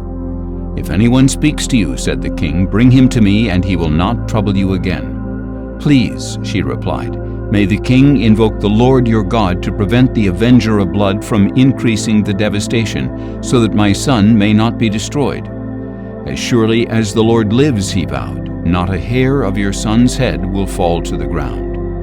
Then the woman said, "Please, may your servant speak a word to my lord the king?" "Speak," he replied. The woman asked, "Why have you devised a thing like this against the people of God? When the king says this, does he not convict himself, since he has not brought back his own banished son? For surely we will die and be like water poured out on the ground, which cannot be recovered. Yet God does not take away a life, but he devises ways that the banished one may not be cast out from him. Now therefore, I have come to present this matter to my lord the king, because the people have made me afraid. Your servant thought, I will speak to the king. Perhaps he will grant the request of his maidservant. For the king will hear and deliver his maidservant from the hand of the man who would cut off both me and my son from God's inheritance. And now your servant says, May the word of my lord the king bring me rest, for my lord the king is able to discern good and evil, just like the angel of God. May the Lord your God be with you. Then the king said to the woman, I am going to ask you something, do not conceal it from me. Let my lord the king speak, she replied. So the king asked, Is the hand of Joab behind all this? The woman answered, As surely as you live, my lord the king, no one can turn to the right or to the left from anything that my lord the king says. Yes, your servant Joab is the one who gave me orders. He told your maidservant exactly what to say.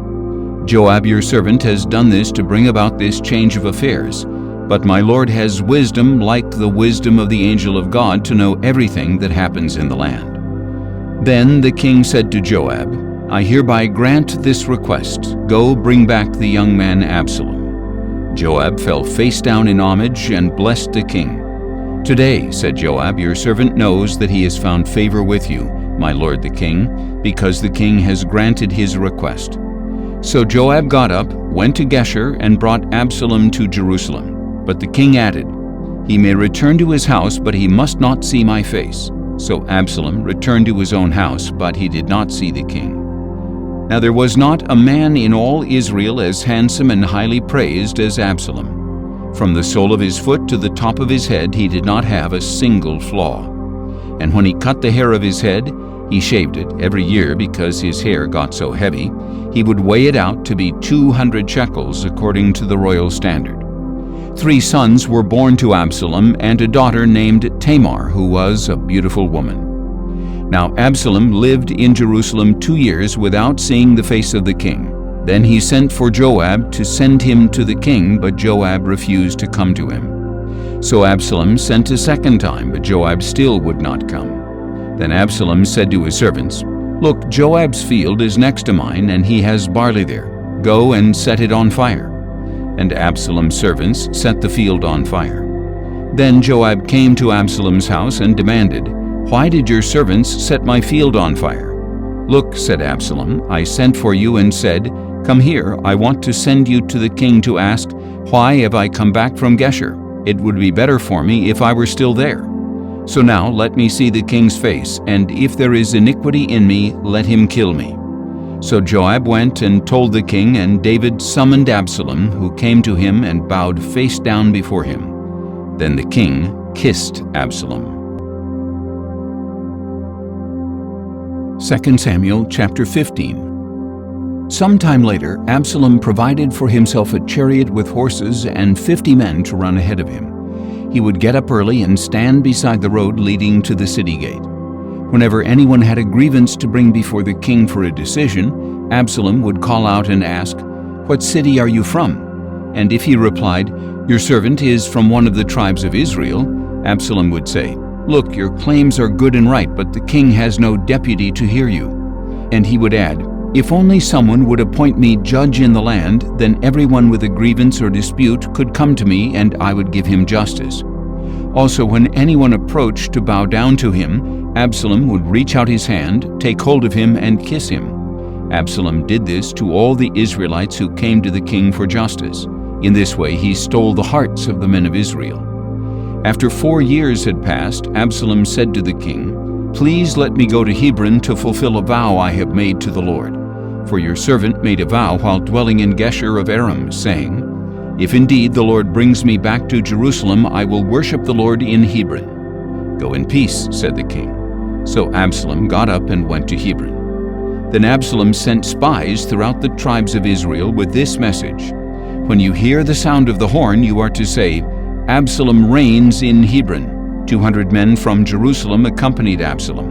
They had been invited as guests, and they went along innocently, for they knew nothing about the matter.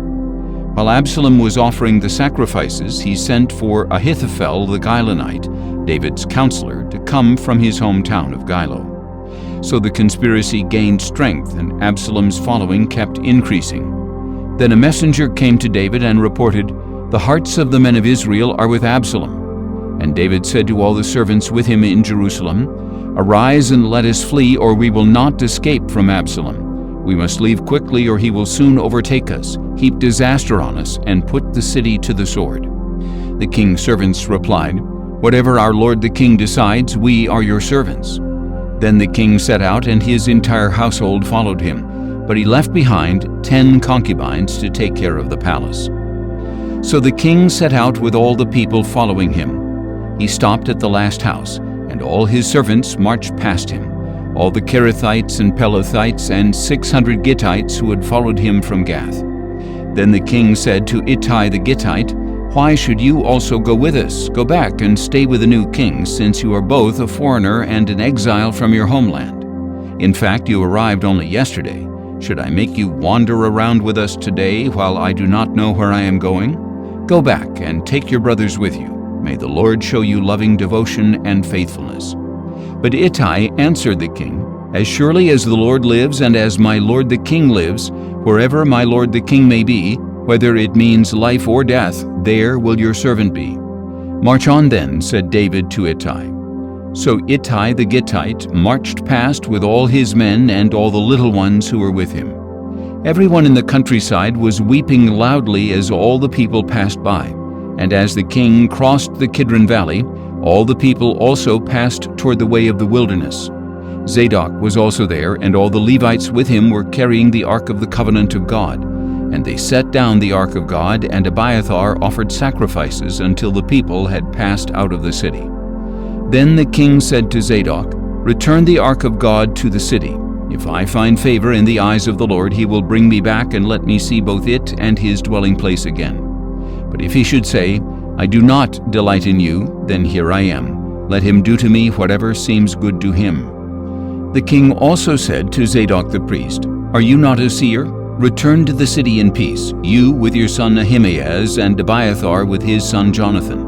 See, I will wait at the fords of the wilderness until word comes from you to inform me." So Zadok and Abiathar returned the ark of God to Jerusalem and stayed there. But David continued up the Mount of Olives, weeping as he went up. His head was covered, and he was walking barefoot, and all the people with him covered their heads and went up, weeping as they went. Now someone told David, "Ahithophel is among the conspirators with Absalom."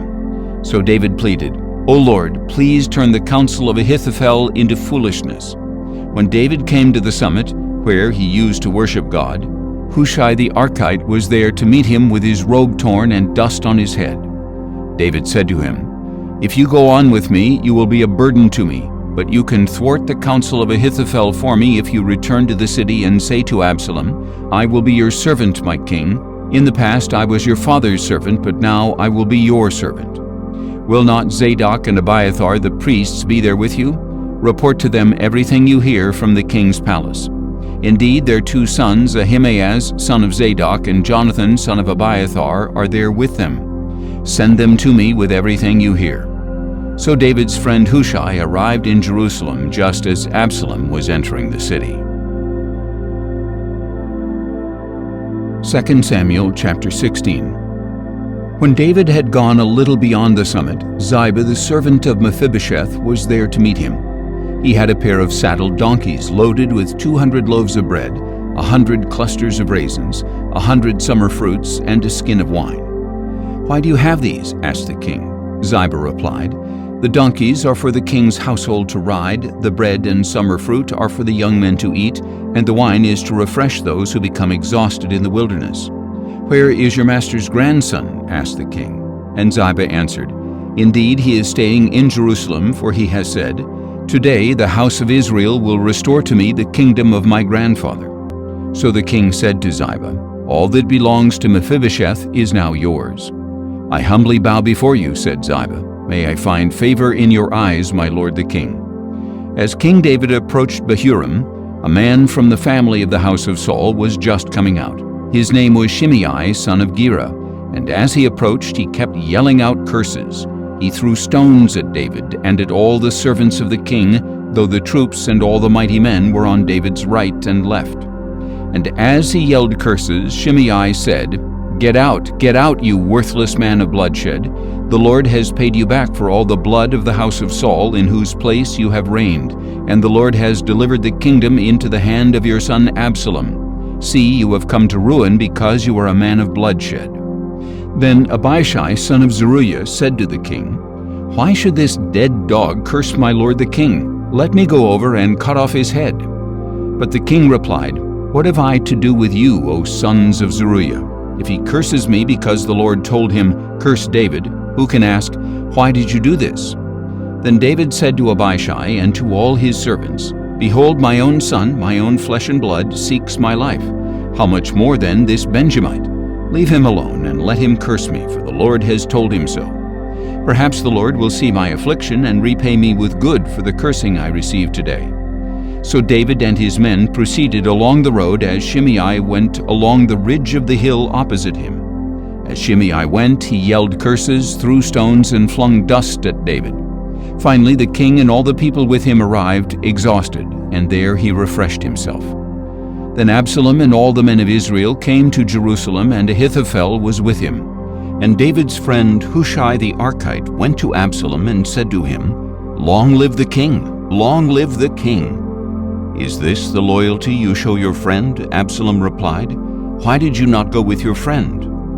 "Not at all," Hushai answered. "For the one chosen by the Lord, by the people, and by all the men of Israel, his I will be, and with him I will remain. Furthermore, whom should I serve if not the Son? As I served in your father's presence, so also I will serve in yours." Then Absalom said to Ahithophel, "Give me counsel. What should we do?" Ahithophel replied, "Sleep with your father's concubines, whom he has left to keep the palace.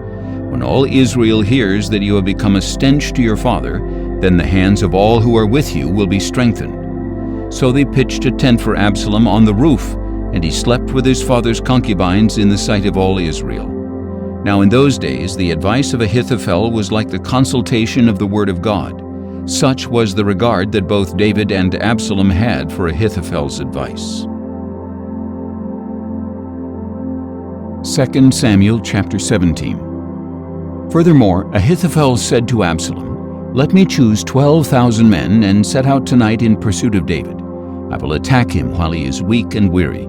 I will throw him into a panic, and all the people with him will flee. I will strike down only the king and bring all the people back to you as a bride returning to her husband. You seek the life of only one man, then all the people will be at peace." This proposal seemed good to Absalom and all the elders of Israel. Then Absalom said, "Summon Hushai the Archite as well, and let us hear what he too has to say." So Hushai came to Absalom, who told him, "Ahithophel has spoken this proposal. Should we carry it out? If not, what do you say?" Hushai replied, "This time the advice of Ahithophel is not sound." He continued, "You know your father and his men. They are mighty men, and as fierce as a wild bear robbed of her cubs. Moreover, your father is a man of war who will not spend the night with the troops. Surely by now he is hiding in a cave or some other location. If some of your troops fall first, whoever hears of it will say, 'There has been a slaughter among the troops who follow Absalom.' Then even the most valiant soldier with the heart of a lion will melt with fear, because all Israel knows that your father is a mighty man who has valiant men with him. Instead, I advise that all Israel from Dan to Beersheba, a multitude like the sand on the seashore, be gathered to you, and that you yourself lead them into battle. Then we will attack David wherever we find him, and we will descend on him like dew on the ground. And of all the men with him, not even one will remain. If he retreats to a city, all Israel will bring ropes to that city, and we will drag it down to the valley until not even a pebble can be found." Then Absalom and all the men of Israel said, "The advice of Hushai the Archite is better than that of Ahithophel," for the Lord had purposed to thwart the good counsel of Ahithophel in order to bring disaster on Absalom. So Hushai told Zadok and Abiathar, the priests, "This is what Ahithophel has advised Absalom and the elders of Israel, and this is what I have advised. Now send quickly and tell David, 'Do not spend the night at the fords of the wilderness, but be sure to cross over. Otherwise the king and all the people with him will be swallowed up.'" Now Jonathan and Ahimaaz were staying at En-Rogel, where a servant girl would come and pass along information to them. They in turn would go and inform King David, for they dared not be seen entering the city. But a young man did see them and told Absalom. So the two left quickly and came to the house of a man in Bahurim. He had a well in his courtyard, and they climbed down into it. Then the man's wife took a covering and spread it over the mouth of the well, scattering grain over it so nobody would know a thing. When Absalom's servants came to the woman at the house, they asked, "Where are Ahimaaz and Jonathan?" "They have crossed over the brook," she replied. The men searched but did not find them, so they returned to Jerusalem. After the men had gone, Ahimaaz and Jonathan climbed up out of the well and went to inform King David, saying, "Get up and cross over the river at once, for Ahithophel has given this advice against you." So David and all the people with him got up and crossed the Jordan. By daybreak there was no one left who had not crossed the Jordan. When Ahithophel saw that his advice had not been followed, he saddled his donkey and set out for his house in his hometown. He put his affairs in order and hanged himself. So he died and was buried in his father's tomb. Then David went to Mahanaim, and Absalom crossed the Jordan with all the men of Israel. Absalom had appointed Amasa over the army in place of Joab. Amasa was the son of a man named Ithra, the Ishmaelite, who had married Abigail, the daughter of Nahash, and sister of Zeruiah, the mother of Joab. So the Israelites and Absalom camped in the land of Gilead. When David came to Mahanaim, he was met by Shobai son of Nahash from Rabbah of the Ammonites, Makir son of Ammiel from Lodebar, and Barzillai the Gileadite from Rogelim. They brought beds, basins, and earthen vessels, as well as wheat, barley, flour, roasted grain, beans, lentils, honey, curds, sheep, and cheese from the herd for David and his people to eat. For they said, "The people have become hungry, exhausted, and thirsty in the wilderness." 2 Samuel chapter 18. Then David reviewed his troops and appointed over them commanders of hundreds and of thousands. He sent out the troops, a third under Joab, a third under Joab's brother Abishai son of Zeruiah, and a third under Ittai the Gittite. And the king said to the troops, "I will surely march out with you as well." But the people pleaded, "You must not go out, for if we have to flee, they will pay no attention to us. Even if half of us die, they will not care. But you are worth 10,000 of us. It is better for now if you support us from the city." "I will do whatever seems best to you," the king replied. So he stood beside the gate while all the troops marched out by hundreds and by thousands. Now the king had commanded Joab, Abishai, and Ittai, "Treat the young man Absalom gently for my sake." And all the people heard the king's orders to each of the commanders regarding Absalom. So David's army marched into the field to engage Israel in the battle which took place in the forest of Ephraim. There the people of Israel were defeated by David's servants, and the slaughter was great that day, 20,000 men. The battle spread over the whole countryside, and that day the forest devoured more people than the sword. Now Absalom was riding on his mule when he met the servants of David, and as the mule went under the thick branches of a large oak, Absalom's head was caught fast in the tree. The mule under him kept going, so that he was suspended in midair. When one of the men saw this, he told Joab, "I just saw Absalom hanging in an oak tree." "You just saw him?" Joab exclaimed. "Why did you not strike him to the ground right there?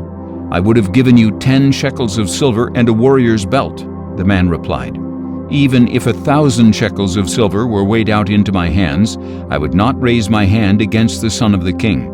For we heard the king command you and Abishai and Ittai, 'Protect the young man Absalom for my sake.' If I had jeopardized my own life, and nothing is hidden from the king, you would have abandoned me."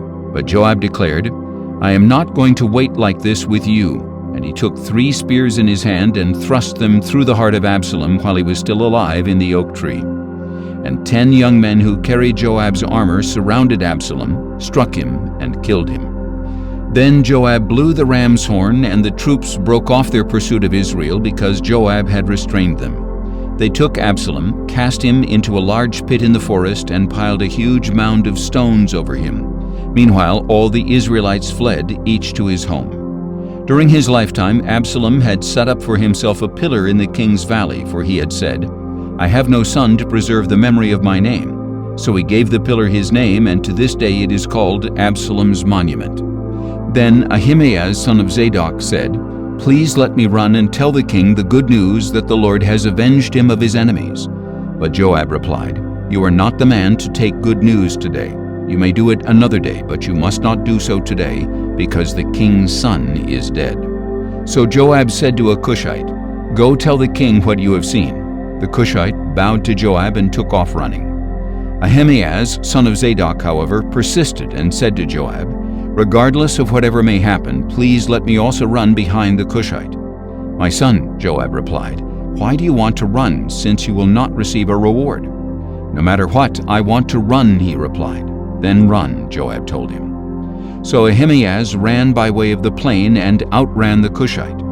Now David was sitting between the 2 gates when the watchman went up to the roof of the gateway by the wall, looked out, and saw a man running alone. So he called out and told the king. "If he is alone," the king replied, "he bears good news." As the first runner drew near, the watchman saw another man running, and he called out to the gatekeeper, "Look, another man is running alone." "This one also brings good news," said the king. The watchman said, "The first man appears to me to be running like Ahimaaz son of Zadok." "This is a good man," said the king. "He comes with good news." Then Ahimaaz called out to the king, "All is well," and he bowed face down before the king. He continued, "Blessed be the Lord your God. He has delivered up the men who raised their hands against my lord the king." The king asked, "Is the young man Absalom all right?" And Ahimaaz replied, "When Joab sent the king's servant and your servant, I saw a great tumult, but I do not know what it was." "Move aside," said the king, "and stand here." So he stepped aside. Just then the Cushite came and said, "May my lord the king hear the good news. Today the Lord has avenged you of all who rose up against you." The king asked the Cushite, "Is the young man Absalom all right?" And the Cushite replied, "May what has become of the young man happen to the enemies of my lord the king and to all who rise up against you to harm you." The king was shaken and went up to the gate chamber and wept. And as he walked, he cried out, "O my son Absalom, my son Absalom! If only I had died instead of you, O Absalom, my son, my son." 2 Samuel chapter 19. Then it was reported to Joab, "The king is weeping and mourning over Absalom." And that day's victory was turned into mourning for all the people, because on that day they were told, "The king is grieving over his son." So they returned to the city quietly that day, as people steal away in humiliation after fleeing a battle. But the king covered his face and cried out at the top of his voice, "O my son Absalom, O Absalom, my son, my son." Then Joab went into the house and said to the king, "Today you have disgraced all your servants who have saved your life and the lives of your sons and daughters, of your wives and of your concubines. You love those who hate you and hate those who love you. For you have made it clear today that the commanders and soldiers mean nothing to you. I know today that if Absalom were alive and all of us were dead, it would have pleased you. Now therefore get up, go out and speak comfort to your servants. For I swear by the Lord that if you do not go out, not a man will remain with you tonight. This will be worse for you than all the adversity that has befallen you from your youth until now." So the king got up and sat in the gate, and all the people were told, "Behold, the king is sitting in the gate." So they all came before the king. Meanwhile the Israelites had fled, each man to his home, and all the people throughout the tribes of Israel were arguing, "The king rescued us from the hand of our enemies and delivered us from the hand of the Philistines, but now he has fled the land because of Absalom. But Absalom, the man we anointed over us, has died in battle. So why do you say nothing about restoring the king?" Then King David sent this message to Zadok and Abiathar the priests, "Say to the elders of Judah, why should you be the last to restore the king to his palace, since the talk of all Israel has reached the king at his quarters? You are my brothers, my own flesh and blood, so why should you be the last to restore the king? And say to Amasa, aren't you my flesh and blood? May God punish me and ever so severely if from this time you are not the commander of my army in place of Joab." So he swayed the hearts of all the men of Judah as though they were one man, and they sent word to the king, "Return, you and all your servants." So the king returned, and when he arrived at the Jordan, the men of Judah came to Gilgal to meet him and escort him across the Jordan. Then Shimei, son of Gera, a Benjamite from Bahurim, hurried down with the men of Judah to meet King David, along with 1,000 men of Benjamin, as well as Ziba, the steward of the house of Saul, and his 15 sons and 20 servants. They rushed down to the Jordan before the king and crossed at the ford to carry over the king's household and to do what was good in his sight. When Shimei, son of Gera, crossed the Jordan, he fell down before the king and said, "My lord, do not hold me guilty, and do not remember your servant's wrongdoing on the day my lord the king left Jerusalem. May the king not take it to heart, for your servant knows that I have sinned. So here I am today as the first of all the house of Joseph to come down to meet my lord the king." But Abishai, son of Zeruiah, said, "Shouldn't Shimei be put to death for this, because he cursed the Lord's anointed?" And David replied, "Sons of Zeruiah, what have I to do with you that you should be my adversaries today? Should any man be put to death in Israel today? Am I not indeed aware that today I am king over Israel?" So the king said to Shimei, "You shall not die." And the king swore an oath to him. Then Mephibosheth, Saul's grandson, went down to meet the king. He had not cared for his feet or trimmed his mustache or washed his clothes from the day the king had left until the day he returned safely. And he came from Jerusalem to meet the king, who asked him, "Mephibosheth, why did you not go with me?" "My lord the king," he replied, "because I am lame, I said, I will have my donkey saddled so that I may ride on it and go with the king. But my servant Ziba deceived me, and he has slandered your servant to my lord the king. Yet my lord the king is like the angel of God, so do what is good in your eyes. For all the house of my grandfather deserves death from my lord the king, yet you have set your servant among those who eat at your table. What further right then do I have to keep appealing to the king?" The king replied, "Why say any more? I hereby declare that you and Ziba are to divide the land." And Mephibosheth said to the king, "Instead, since my lord the king has safely come to his own house, let Ziba take it all." Now Barzillai the Gileadite had come down from Rogelim to cross the Jordan with the king and send him on his way from there. Barzillai was quite old, 80 years of age, and since he was a very wealthy man, he had provided for the king while he stayed in Mahanaim. The king said to Barzillai, "Cross over with me, and I will provide for you at my side in Jerusalem." But Barzillai replied, "How many years of my life remain that I should go up to Jerusalem with the king? I am now 80 years old. Can I discern what is good and what is not? Can your servant taste what he eats or drinks? Can I still hear the voice of singing men and women? Why should your servant be an added burden to my lord the king? Your servant could go with the king only a short distance past the Jordan. Why should the king repay me with such a reward? Please let your servant return, that I may die in my own city near the tomb of my father and mother. But here is your servant Kimham. Let him cross over with my lord the king, and do for him what is good in your sight." The king replied, "Kimham will cross over with me, and I will do for him what seems good in your sight, and I will do for you whatever you desire of me." So all the people crossed the Jordan, and then the king crossed over. The king kissed Barzillai and blessed him, and Barzillai returned home. Then the king went on to Gilgal, and Kimham crossed over with him. All the troops of Judah and half the troops of Israel escorted the king. Soon all the men of Israel came to the king and asked, "Why did our brothers, the men of Judah, take you away secretly and bring the king and his household across the Jordan together with all of David's men?" And all the men of Judah replied to the men of Israel, "We did this because the king is our relative. Why does this anger you? Have we ever eaten at the king's expense or received anything for ourselves? We have 10 shares in the king," answered the men of Israel, "so we have more claim to David than you. Why then do you despise us? Were we not the first to speak of restoring our king?" But the men of Judah pressed even harder than the men of Israel. 2 Samuel chapter 20. Now a worthless man named Sheba, son of Bichri, a Benjamite, happened to be there, and he blew the ram's horn and shouted, "We have no share in David, no inheritance in Jesse's son.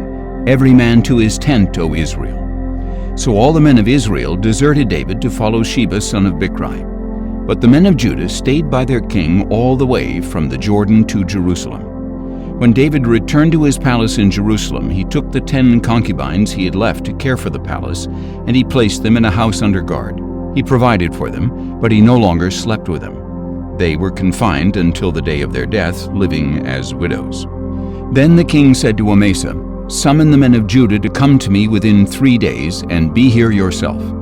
So Amasa went to summon Judah, but he took longer than the time allotted him. And David said to Abishai, "Now Sheba the son of Bichri will do us more harm than Absalom. Take your lord's servants and pursue him, or he will find fortified cities and elude us." So Joab's men, along with the Kerethites, the Pelethites, and all the mighty men, marched out of Jerusalem in pursuit of Sheba son of Bichri. And while they were at the great stone in Gibeon, Amasa joined them. Now Joab was dressed in military attire with a dagger strapped to his belt, and as he stepped forward he slipped the dagger from its sheath. "Are you well, my brother?" Joab asked Amasa. And with his right hand Joab grabbed Amasa by the beard to kiss him. Amasa was not on guard against the dagger in Joab's hand, and Joab stabbed him in the stomach and spilled out his intestines on the ground. And Joab did not need to strike him again, for Amasa was dead.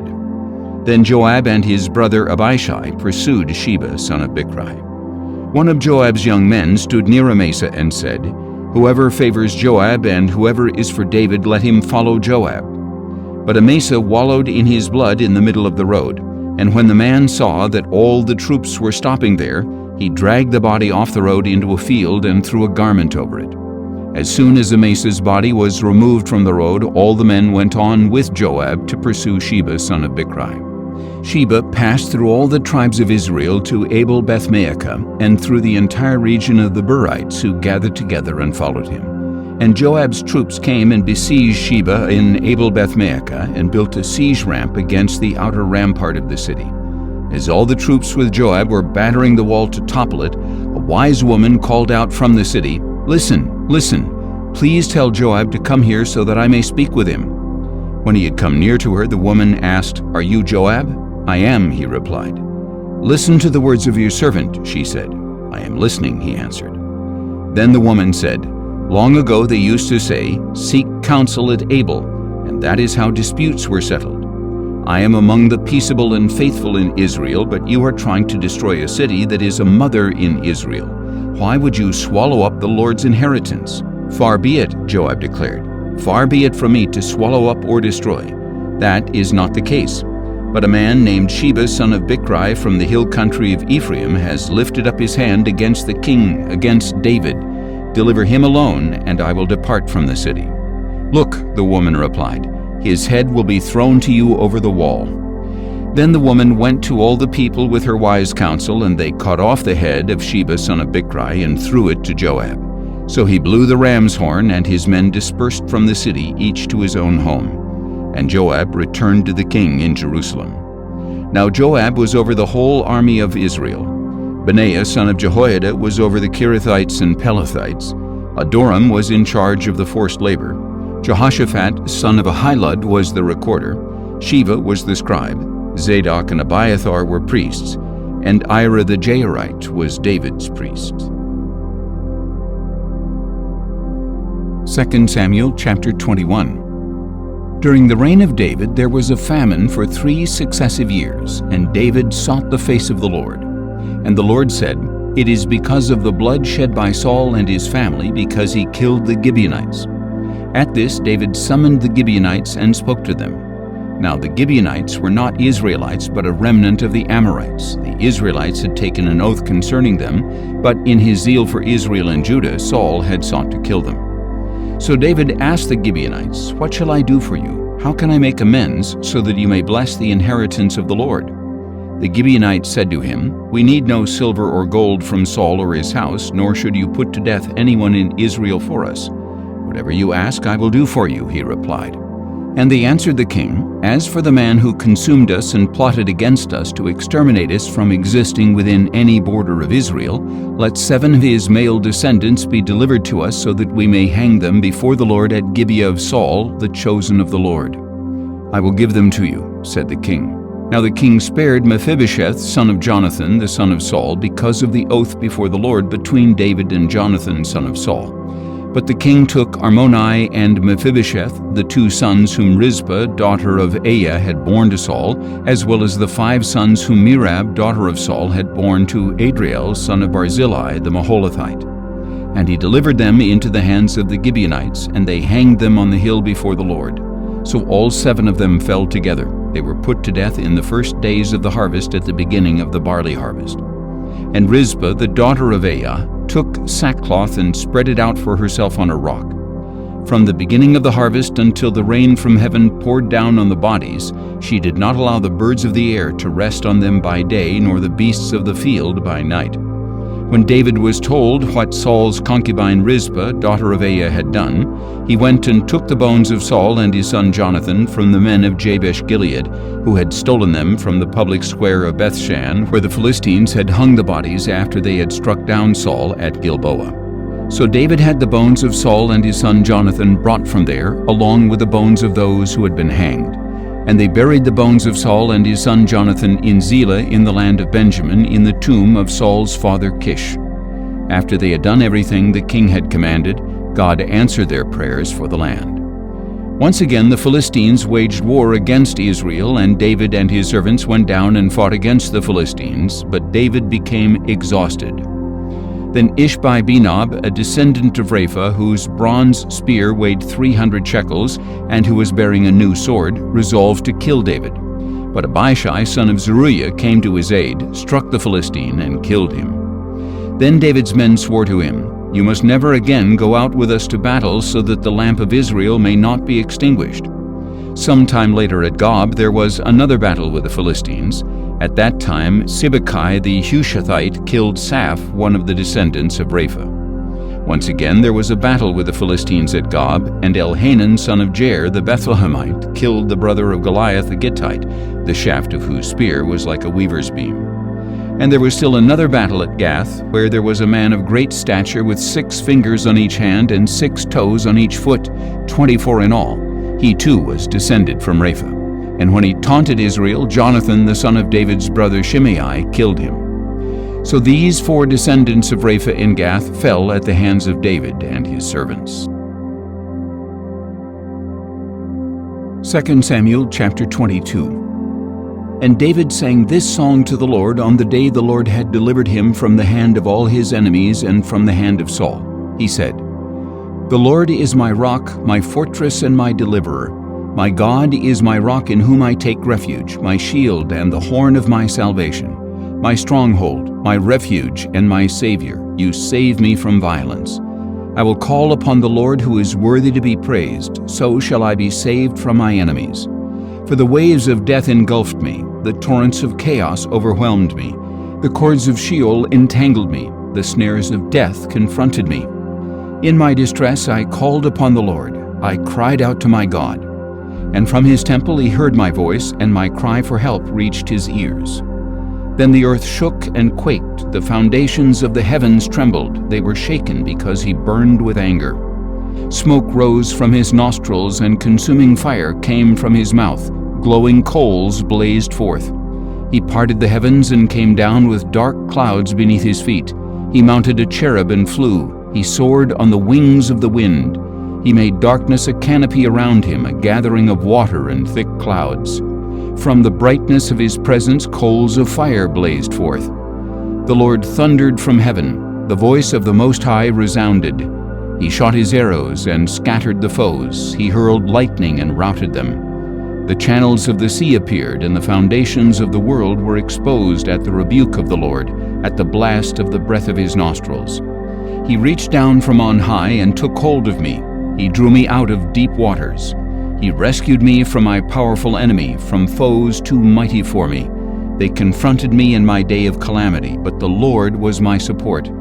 He brought me out into the open. He rescued me because he delighted in me. The Lord has rewarded me according to my righteousness. He has repaid me according to the cleanness of my hands. For I have kept the ways of the Lord and have not wickedly departed from my God. For all his ordinances are before me. I have not disregarded his statutes, and I have been blameless before him and kept myself from iniquity. So the Lord has repaid me according to my righteousness, according to my cleanness in his sight. To the faithful you show yourself faithful, to the blameless you show yourself blameless. To the pure you show yourself pure, but to the crooked you show yourself shrewd. You save an afflicted people, but your eyes are on the haughty to bring them down. For you, O Lord, are my lamp. The Lord lights up my darkness. For in you I can charge an army. With my God I can scale a wall. As for God, his way is perfect. The word of the Lord is flawless.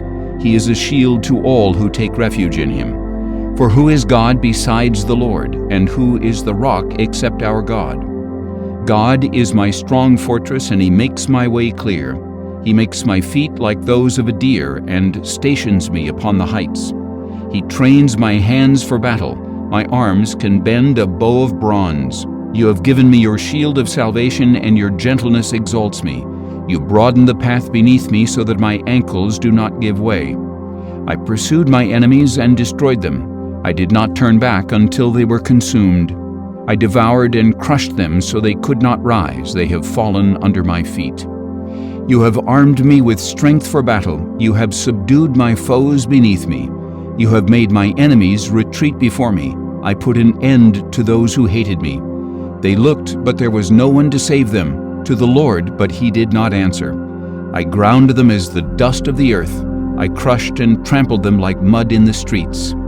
You have delivered me from the strife of my people. You have preserved me as the head of nations. A people I had not known shall serve me. Foreigners cower before me. When they hear me, they obey me. Foreigners lose heart and come trembling from their strongholds. The Lord lives, and blessed be my rock, and may God, the rock of my salvation, be exalted. The God who avenges me and brings down nations beneath me, who frees me from my enemies. You exalt me above my foes. You rescue me from violent men. Therefore I will praise you, O Lord, among the nations. I will sing praises to your name. Great salvation he brings to his king. He shows loving devotion to his anointed, to David and his descendants forever. 2 Samuel chapter 23.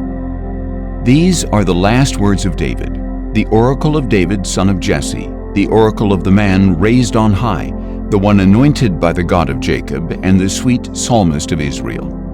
The Spirit of the Lord spoke through me. His word was on my tongue. The God of Israel spoke. The Rock of Israel said to me, He who rules the people with justice, who rules in the fear of God, is like the light of the morning at sunrise of a cloudless dawn, the glistening after the rain on the sprouting grass of the earth. Is not my house right with God? For he has established with me an everlasting covenant, ordered and secured in every part. Will he not bring about my full salvation and my every desire? But the worthless are all like thorns raked aside, for they can never be gathered by hand. The man who touches them must be armed with iron or with a shaft of a spear. The fire burns them to ashes in the place where they lie. These are the names of David's mighty men. Josheb-Basshebeth the Tekemonite was chief of the three.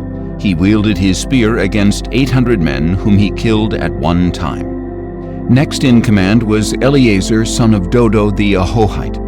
As one of the three mighty men, he went with David to taunt the Philistines who had gathered for battle at Pas-dammim. The men of Israel retreated, but Eleazar stood his ground and struck the Philistines until his hand grew weary and stuck to his sword. The Lord brought about a great victory that day. Then the troops returned to him, but only to plunder the dead. And after him was Shammah son of Agi the Hararite. When the Philistines had banded together near a field full of lentils, Israel's troops fled from them. But Shammah took his stand in the middle of the field, defended it, and struck down the Philistines. So the Lord brought about a great victory.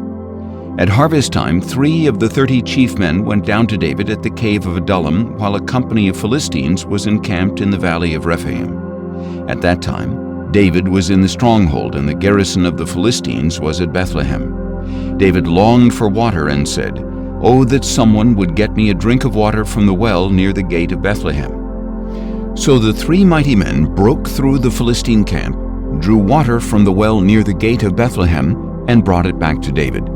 But he refused to drink it. Instead, he poured it out to the Lord, saying, "Far be it from me, O Lord, to do this. Is this not the blood of the men who risked their lives?" So he refused to drink it.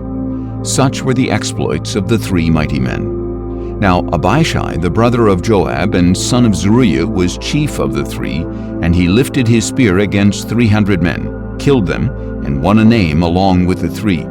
Was he not more honored than the 3? And he became their commander, even though he was not included among the 3. And Benaiah, son of Jehoiada, was a man of valor from Kabzeel, a man of many exploits. He struck down 2 champions of Moab, and on a snowy day he went down into a pit and killed a lion. He also killed an Egyptian, a huge man. Although the Egyptian had a spear in his hand, Benaiah went up against him with a club, snatched the spear from his hand, and killed the Egyptian with his own spear. These were the exploits of Benaiah, son of Jehoiada, who won a name alongside the 3 mighty men. He was most honored among the 30, but he did not become one of the 3, and David appointed him over his guard. Now these were members of the 30: Asahel, the brother of Joab, Elhanan, son of Dodo of Bethlehem, Shammah the Haradite, Elika the Haradite, Helez the Paltite, Ira, son of Ikish the Tekoite, Abiezer the Anathothite, Mabunai the Hushathite, Zalmon the Ahohite, Maharai the Netophathite, Heled son of Baanah the Netophathite, Ittai son of Ribai from Gibeah of the Benjamites, Benaiah the Pirathonite, Hiddai from the brooks of Gaash, Abi Albon the Arbathite, Asmaveth the Barhumite, Eliabah the Shaalbonite, the sons of Jashan, Jonathan son of Shammah the Hararite, Ahilam the son of Sherar the Hararite, Eliphalet son of Ahasbai the Maacathite, Eliam son of Ahithophel the Gilonite, Hezro the Carmelite, Paarai the Arbite, Igal son of Nathan of Zobah, Bani the Gadite, Zelik the Ammonite, Naharai the Beerothite, the armor-bearer of Joab son of Zeruiah, Ira the Ithrite, Gareb the Ithrite, and Uriah the Hittite. There were 37 in all. 2 Samuel chapter 24. Again the anger of the Lord burned against Israel, and he stirred up David against them, saying, Go and take a census of Israel and Judah. So the king said to Joab the commander of his army who was with him, Go now throughout the tribes of Israel from Dan to Beersheba, and register the troops, so that I may know their number. But Joab replied to the king, May the Lord your God multiply the troops 100 times over, and may the eyes of my lord the king see it. But why does my lord the king want to do such a thing? Nevertheless, the king's word prevailed against Joab and against the commanders of the army. So Joab and the commanders of the army departed from the presence of the king to count the troops of Israel. They crossed the Jordan and camped near Aroer, south of the town in the middle of the valley, and proceeded toward Gad and Jazer. Then they went to Gilead and the land of Tatim Hodshai, and on to Dan-Jayan and around to Sidon. They went toward the fortress of Tyre and all the cities of the Hivites and Canaanites. Finally, they went on to the Negev of Judah to Beersheba. At the end of 9 months and 20 days, having gone through the whole land, they returned to Jerusalem. And Joab reported to the king the total number of the troops. In Israel there were 800,000 men of valor who drew the sword, and in Judah there were 500,000. After David had numbered the troops, his conscience was stricken, and he said to the Lord, I have sinned greatly in what I have done. Now, O Lord, I beg you to take away the iniquity of your servant, for I have acted very foolishly. When David got up in the morning, a revelation from the Lord had come to Gad the prophet, David's seer. Go and tell David that this is what the Lord says. I am offering you 3 options. Choose one of them, and I will carry it out against you. So Gad went and said to David, Do you choose to endure 3 years of famine in your land, 3 months of fleeing the pursuit of your enemies, or 3 days of plague upon your land? Now then, think it over and decide how I should reply to him who sent me. David answered Gad, I am deeply distressed. Please let us fall into the hand of the Lord, for his mercies are great, but do not let me fall into the hands of men. So the Lord sent a plague upon Israel from that morning until the appointed time, and 70,000 of the people from Dan to Beersheba died. But when the angel stretched out his hand to destroy Jerusalem, the Lord relented from the calamity and said to the angel who was destroying the people, Enough, withdraw your hand now. At that time the angel of the Lord was by the threshing floor of Araunah the Jebusite. When David saw the angel striking down the people, he said to the Lord, Surely I, the shepherd, have sinned and acted wickedly. But these sheep, what have they done? Please let your hand fall upon me and my father's house. And that day Gad came to David and said to him, Go up and build an altar to the Lord on the threshing floor of Araunah the Jebusite. So David went up at the word of Gad, just as the Lord had commanded. When Araunah looked out and saw the king and his servants coming toward him, he went out and bowed face down before the king. Why has my lord the king come to his servant? Araunah said. To buy your threshing floor, David replied, that I may build an altar to the Lord, so that the plague upon the people may be halted. Araunah said to David, My lord the king may take whatever seems good and offer it up. Here are the oxen for a burnt offering, and the threshing sledges and ox yokes for the wood. O king, Araunah gives all these to the king. He also said to the king, May the Lord your God accept you. No, replied the king, I insist on paying a price, for I will not offer to the Lord my God burnt offerings that cost me nothing. So David bought the threshing floor and the oxen for 50 shekels of silver, and there he built an altar to the Lord and offered burnt offerings and peace offerings. Then the Lord answered the prayers on behalf of the land, and the plague upon Israel was halted.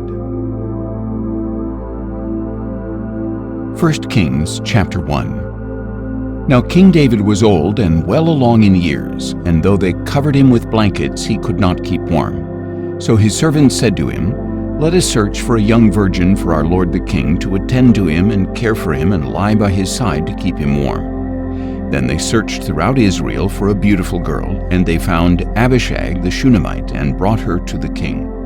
The girl was unsurpassed in beauty. She cared for the king and served him, but he had no relations with her. At that time Adonijah, David's son by Haggith, began to exalt himself, saying, "I will be king." And he acquired chariots and horsemen and 50 men to run ahead of him. His father had never once reprimanded him by saying, "Why do you act this way?" Adonijah was also very handsome, born next after Absalom. So Adonijah conferred with Joab son of Zeruiah and with Abiathar the priest, who supported him.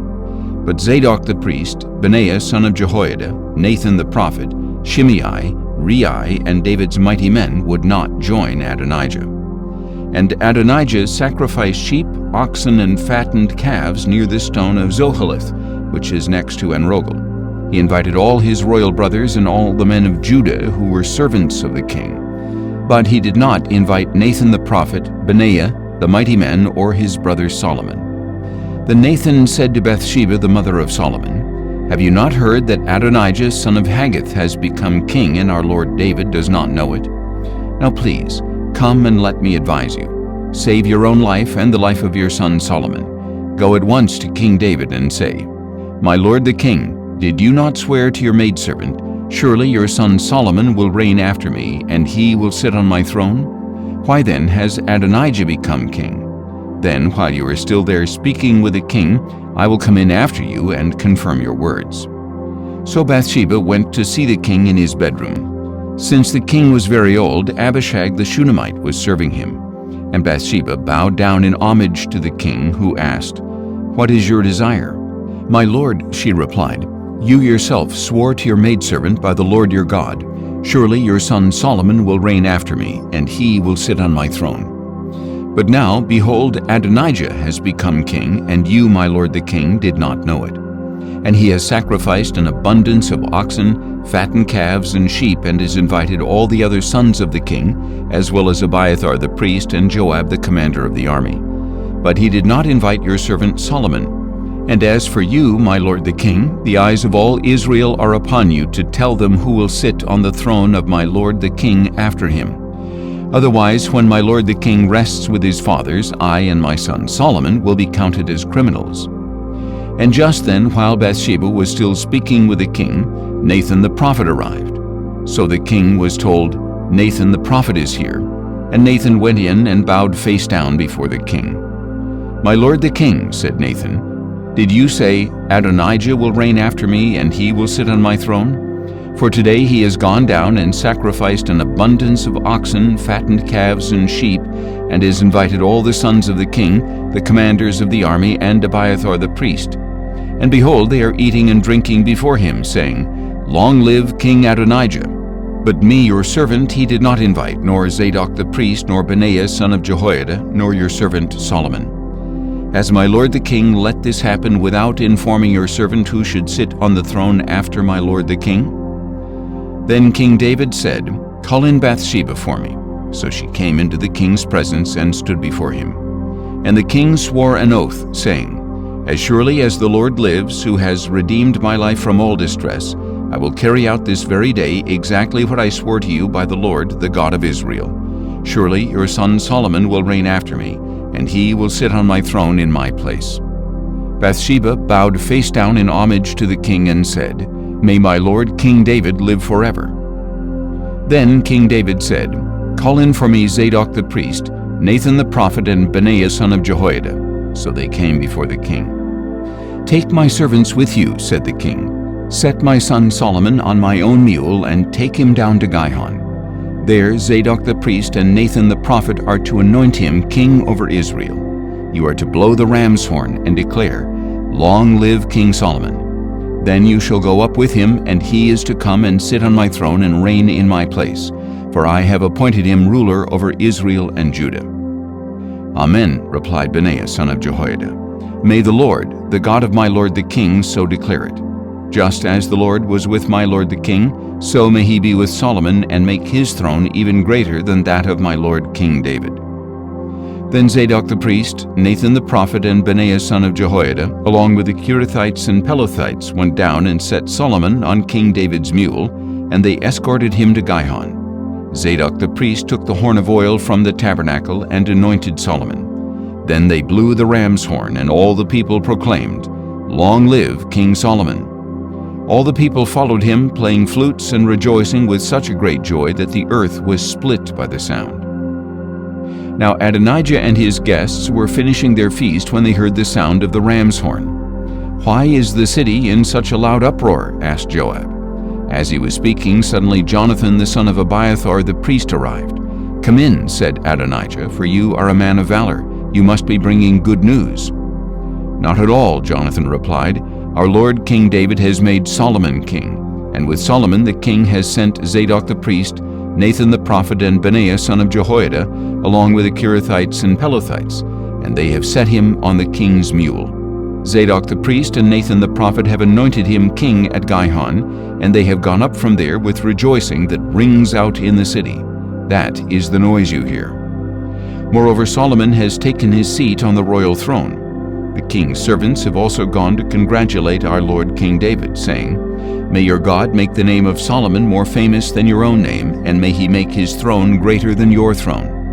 And the king has bowed in worship on his bed, saying, 'Blessed be the Lord, the God of Israel. Today he has provided one to sit on my throne, and my eyes have seen it.' At this all the guests of Adonijah arose in terror and scattered. But Adonijah, in fear of Solomon, got up and went to take hold of the horns of the altar. It was reported to Solomon, 'Behold, Adonijah fears King Solomon, and he has taken hold of the horns of the altar, saying, Let King Solomon first swear to me not to put his servant to the sword.' And Solomon replied, 'If he is a man of character, not a single hair of his will fall to the ground, but if evil is found in him, he will die.' So King Solomon summoned Adonijah down from the altar, and he came and bowed down before King Solomon, who said to him, 'Go to your home.'" 1 Kings chapter 2. As the time drew near for David to die, he charged his son Solomon, "I am about to go the way of all the earth. So be strong and prove yourself a man, and keep the charge of the Lord your God to walk in his ways and to keep his statutes, commandments, ordinances, and decrees, as is written in the law of Moses, so that you may prosper in all you do and wherever you turn, and so that the Lord may fulfill his promise to me. If your descendants take heed to walk faithfully before me with all their heart and soul, you will never fail to have a man on the throne of Israel. Moreover, you know what Joab son of Zeruiah did to me, what he did to Abner son of Ner and Amasa son of Jether, the two commanders of the armies of Israel. He killed them in peacetime to avenge the blood of war. He stained with the blood of war the belt around his waist and the sandals on his feet. So act according to your wisdom, and do not let his gray head go down to Sheol in peace. But show loving devotion to the sons of Barzillai the Gileadite, and let them be among those who eat at your table, because they stood by me when I fled from your brother Absalom. Keep an eye on Shimei the son of Gera, the Benjamite from Behurim, who is with you. He called down bitter curses against me on the day I went to Mahanaim. But when he came down to meet me at the Jordan, I swore to him by the Lord, I will never put you to the sword. Now therefore, do not hold him guiltless, for you are a wise man. You know what you ought to do to him to bring his gray head down to Sheol in blood." Then David rested with his fathers and was buried in the city of David. The length of David's reign over Israel was 40 years, 7 years in Hebron and 33 years in Jerusalem. So Solomon sat on the throne of his father David, and his kingdom was firmly established. Now Adonijah son of Haggith went to Bathsheba, the mother of Solomon, and she asked, "Do you come in peace?" "Yes, in peace," he replied. Then he said, "I have something to tell you." "Say it," she answered. "You know that the kingship was mine," he said. "All Israel expected that I should reign, but the kingship is turned to my brother, for it has come to him from the Lord. So now I have just one request of you. Do not deny me." "State your request," she told him. Adonijah replied, Please speak to King Solomon, since he will not turn you down. Let him give me Abishag the Shunammite as my wife." "Very well," Bathsheba replied, "I will speak to the king for you." So Bathsheba went to King Solomon to speak to him for Adonijah. The king stood up to greet her, bowed to her, and sat down on his throne. Then the king had a throne brought for his mother, who sat down at his right hand. "I have just one small request of you," she said. "Do not deny me." "Make your request, my mother," the king replied, "for I will not deny you." So Bathsheba said, "Let Abishag the Shunammite be given to your brother Adonijah as his wife." King Solomon answered his mother, "Why do you request Abishag the Shunammite for Adonijah? Since he is my older brother, you might as well request the kingdom for him and for Abiathar the priest and for Joab son of Zeruiah." Then King Solomon swore by the Lord, "May God punish me and ever so severely if Adonijah has not made this request at the expense of his life. And now, as surely as the Lord lives, the one who established me, who set me on the throne of my father David, and who founded for me a dynasty as he promised, surely Adonijah shall be put to death today." So King Solomon sent the order to Benaiah son of Jehoiada, who struck down Adonijah, and he died. Then the king said to Abiathar the priest, "Go back to your fields in Anathoth. Even though you deserve to die, I will not put you to death at this time, since you carried the ark of the Lord God before my father David, and you suffered through all that my father suffered." So Solomon banished Abiathar from the priesthood of the Lord, and thus fulfilled the word that the Lord had spoken at Shiloh against the house of Eli. When the news reached Joab, who had conspired with Adonijah but not with Absalom, he fled to the tent of the Lord and took hold of the horns of the altar. It was reported to King Solomon, "Joab has fled to the tent of the Lord and is now beside the altar." So Solomon sent Benaiah son of Jehoiada, saying, "Go, strike him down." And Benaiah entered the tent of the Lord and said to Joab, "The king says, 'Come out.'" But Joab replied, "No, I will die here." So Benaiah relayed the message to the king, saying, "This is how Joab answered me." And the king replied, "Do just as he says. Strike him down and bury him, and so remove from me and from the house of my father the innocent blood that Joab shed. The Lord will bring his bloodshed back upon his own head. For without the knowledge of my father David, he struck down 2 men more righteous and better than he, when he put to the sword Abner son of Ner, commander of Israel's army, and Amasa son of Jether, commander of Judah's army. Their blood will come back upon the heads of Joab and his descendants forever. But for David, his descendants, his house, and his throne, there shall be peace from the Lord forever." So Benaiah son of Jehoiada went up, struck down Joab, and killed him. He was buried at his own home in the wilderness. And the king appointed Benaiah son of Jehoiada in Joab's place over the army, and he appointed Zadok the priest in Abiathar's place. Then the king summoned Shimei and said to him, "Build a house for yourself in Jerusalem and live there, but do not go anywhere else. On the day you go out and cross the Kidron Valley, know for sure that you will die. Your blood will be on your own head." "The sentence is fair," Shimei replied. "Your servant will do as my lord the king has spoken." And Shimei lived in Jerusalem for a long time. After 3 years, however, 2 of Shimei's slaves ran away to Achish son of Maacah, king of Gath. And Shimei was told, "Look, your slaves are in Gath." So Shimei saddled his donkey and set out to Achish at Gath in search of his slaves, and he brought them back from Gath. When Solomon was told that Shimei had gone from Jerusalem to Gath and had returned, the king summoned Shimei and said to him, "Did I not make you swear by the Lord and warn you, on the day you leave and go elsewhere, know for sure that you will die? And you told me, 'The sentence is fair, I will comply.' So why have you not kept your oath to the Lord and the command that I gave you?" The king also said, "You know in your heart all the evil that you did to my father David. Therefore the Lord will bring your evil back upon your head. But King Solomon will be blessed, and David's throne will remain secure before the Lord forever." Then the king commanded Benaiah son of Jehoiada, and he went out and struck Shimei down.